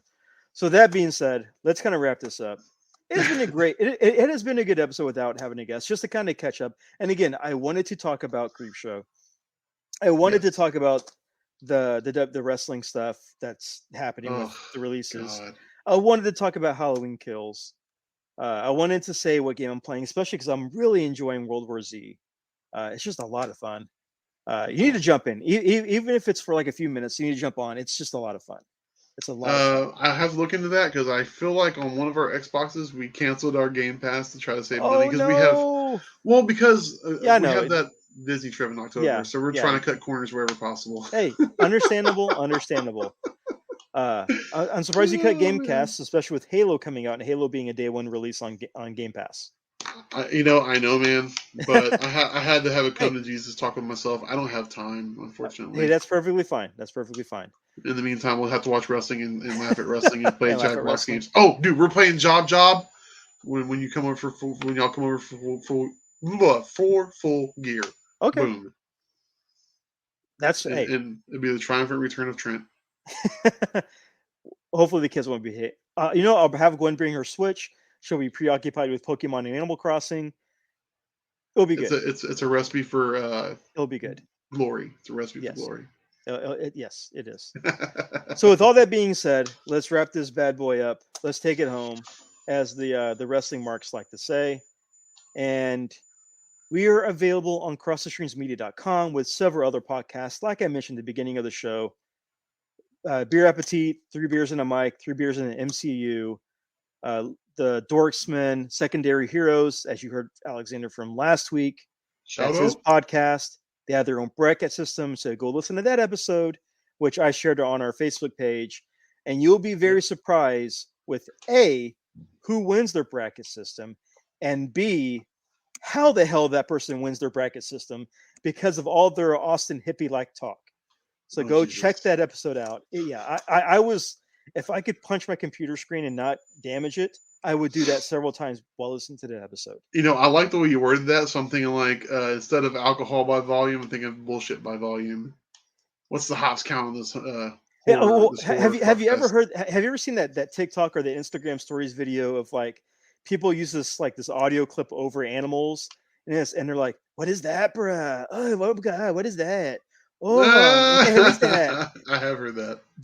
It is like almost 2 hours of that type of voice, plus Alexander talking about horror movies. Oh my gosh, bro! What is that? Oh, what is that? I don't think it's that. Friendly shade never hurt anybody. It's not yeah. I mean, it's just friendly shade. It's like I said. I enjoyed the episode overall. I enjoyed their podcast overall. Sometimes I get frustrated when I hear them talk, and it's like they don't research or watch the show. They just go with guessing without any kind of research involved. Nah, that happens. Yeah. And it's like listening to casuals try to be experts, and Oof. it frustrates me. It frustrates me. That just sounds like life in general, man. But That's social media for you right that's there. just me. That's just me because I get frustrated with people all the time. Amen. I do not like a lot of people. I You like can me, admit right? that. Yeah, you're cool, I but like you, Aaron. you're cool. You're fine. But I get I get frustrated with a lot of people. Um, I tend to have a lot of patience, but just because I have patience doesn't mean that I think you're okay. Because in my mind, while I'm patient, while I'm like waiting out, I'm thinking of like 85 ways of seeing you die in my mind. Oh my God, your just, patience. Yeah, your just patience is the because, same as that game Kerplunk with all the marbles and the fucking yes, sticks, and you just keep yeah, pulling the sticks until all just. yeah, pretty much. Oh my gosh, I think the best way to describe me is like there's that one movie called like The Secret World of Walter Smitty or I whatever. never saw that. The one with Steve Carell, right? no dodgeball, blazer, laser, taser. Oh, God, why can't I think of his name? Ben Stiller. Yeah, with Ben Stiller. Okay, yeah, yeah, Like where he has these wild like daydreams and everything. That's that's pretty right, much that's right. me, but every daydream is like somebody dying that I don't like. Oh So damn! So with all that being said, be sure to check out the Secondary Heroes podcast yeah, you bracket. should check out Secondary Heroes. Damn, Yeah, Gina. That's fine. it's all in good fun. It's all in good. No, Absolutely. they're entertaining. They're fun. Uh, they're always fun. But yeah, we're all part of the Cross the Streams Network. Checked out the site. At least listen to every podcast on there just to try to find one that you might enjoy. Who knows? Listen, You might find let's one try to that you strike like. this. Let's try to strike this close to home. Okay. Let's be real. When you go take a shit, it takes you at least 30 minutes to an hour to take a poop because you're also looking at social media. You're playing your game on your phone. I'm playing my game on my phone, so that's how I'm playing the Okay. Funko And game. furthermore, yeah, you're a dad. You don't Yes. get quiet time. Quiet No, I time is don't. pooping time. It's the same Yeah, time. So that is true. I don't know how many of our 19 listeners are dads or they just want a little bit of peace and quiet. Go listen to a podcast while you're pooping and play your game. Give it Yeah, a that shot. is true. That is very much true. So, yeah, listen to podcasts. Give them a listen. You might find a favorite. You might find a favorite. Exactly. Uh, it's always fun. I do have to say this. Today I was going through. I was listening to my podcasts, and one podcast struck some emotions. One podcast struck some emotions. It's Cole Cabana's Wrestling Anonymous podcast. Oh, man, such a good show, by the way. It is. It is. The newest episode, someone called in with a Daphne story, I think I remember. Yeah, I heard this episode. and I heard it today. It came out this week. I heard it today. Mm-hmm. Yeah, that add a pause. Add a pause Sure. on that one. Yeah. People who know why. But it was a good overall. It was a good episode. But that kind of struck me today as I'm listening. Speaking of podcasts and stuff. Yeah. And I think this might be a perfect opportunity to point out that if anyone's listening, in all seriousness, we bullshit and we talk a lot of crap here, man. But there's an underlying mental health issue. Yeah. It's a pandemic in itself, and it's not just America; it's the whole world. It I is. think any number of reasons why people are going through it, man. Either it's a chemical imbalance, or it's a family issue. It's a love something. life issue. It's something. It's something. By all means, you're not alone. And I know it always. I know I'm sitting here saying that, but I'm not. I'm not you. So I don't know what you're going through if you're listening and if you're going through something. But Yeah. I feel like I'm pretty confident in saying, even if you don't have someone close to you that cares, it doesn't mean that there's not anyone out there who doesn't care. You know what I mean? So reach out. Social media connects you to the whole entire world. I know there's a lot of trolls and there's a lot of assholes out there, man. You can't avoid them, but there's also a lot of good people too who would love to just be an ear to lend. There are also 1-800 numbers that you can call and talk Yes. yourself down. There's also a lot of outlets to look out to and reach out to that are there to help you out. That Absolutely. are free. We all know it don't cost anyone to care. It don't cost us counseling and anyone to care. therapists cost money, but there are also free. I like to call them safety nets. There are free safety nets out there, so look into them if you need help. Yeah, don't think you're alone, man. There's somebody out there to help you. So I know this took a real left turn with a downer on that, but that just kind of stuck out. I had to put that out there because I know someone else who listens to the Colt Cabana podcast sent me a message saying, "Hey, did you hear today's episode? Or did you hear the new episode?" And I'm like, "No, I haven't." I click refresh, episode popped up, and I'm like, "Okay, well, let me give it a check." And then boom, I'm like, "Oh, that's why I was contacted." Yeah. Okay. But yeah, definitely good podcast. So definitely check them out. On the same note, on a lighthearted, on a other spectrum of this podcast, Colt 45 on their Patreon and all their other shows have released several movies where they are hilarious. They did a review of Halloween Kills. Go check that out. That's right, they did. Go check that out. Oh man, if you're not listening, look, and I know we're Brandon and Randy, you're free. All this advertising is free, buddy. And I owe both of you guys, especially Brandon, we are going to go to Poncho's, pal. I promise you. He felt slighted when he saw that. He felt slighted when he saw that post. I know, man. I felt terrible. So it's gonna be. You're gonna get the screaming Mimi shits on me, my friend, because I don't want you to miss out on any Poncho's action. So I will be in touch with you real soon. We love you guys. Your podcast is great. And if you're listening and you're not listening to Colt 45, you're doing yourself a grave disservice. I mean, talk about just laugh out loud content from beginning to end. I mean, I know they're not on Cross the Streams Media. And I know we're not supposed to be plugging other podcasts, but I don't care. That's one of those things where you need to do yourself a favor and go check them out for sure. Definitely go check them out. I highly recommend that podcast, and the other podcast that's not on our stream, but also definitely check out. I mean, if you're a wrestling fan, I've mentioned this podcast before several times. Talking Shop is always hilarious. I love Talking Shop. It's Doc Gallows, it's Carl Anderson, the Good Brothers. They're Rocky just Romero. fun. Rocky Romero. They're just fun. It's just a fun awesome. podcast. So, with that being said, it's time to end the show, and as we close it out, I always say I took this from somebody who was full of backstabbing hate, but this is a true saying: always unfollow, never unfriend. And that's something that really needs to be said as we start to wind down the 2021 year. So again, unfollow, never unfriend. I'm Aaron. And I'm Chris, and be sure, before the end of 2021, you take yourself and someone you love to Poncho's. Yeah, and they'll probably bury those bodies in the back and turn them into enchiladas. When are we going? You promised. I think they're closed right now. Oh no, we'll just break in and make our own food. It's fine. This is not the Waffle House. You can't be breaking in and making your own food. It is against the law, sir.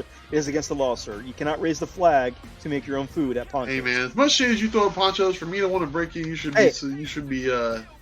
As much shit as I throw at Poncho's, they're probably using that to make their food. It's delicious shade. Very delicious shade.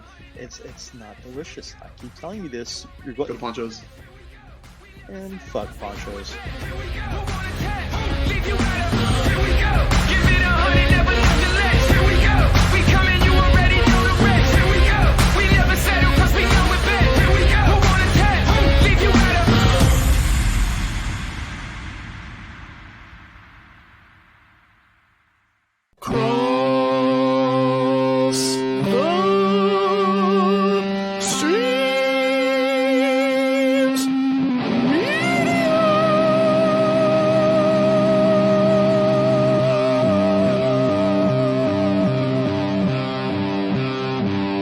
This has been a Cross the Streams Media Podcast.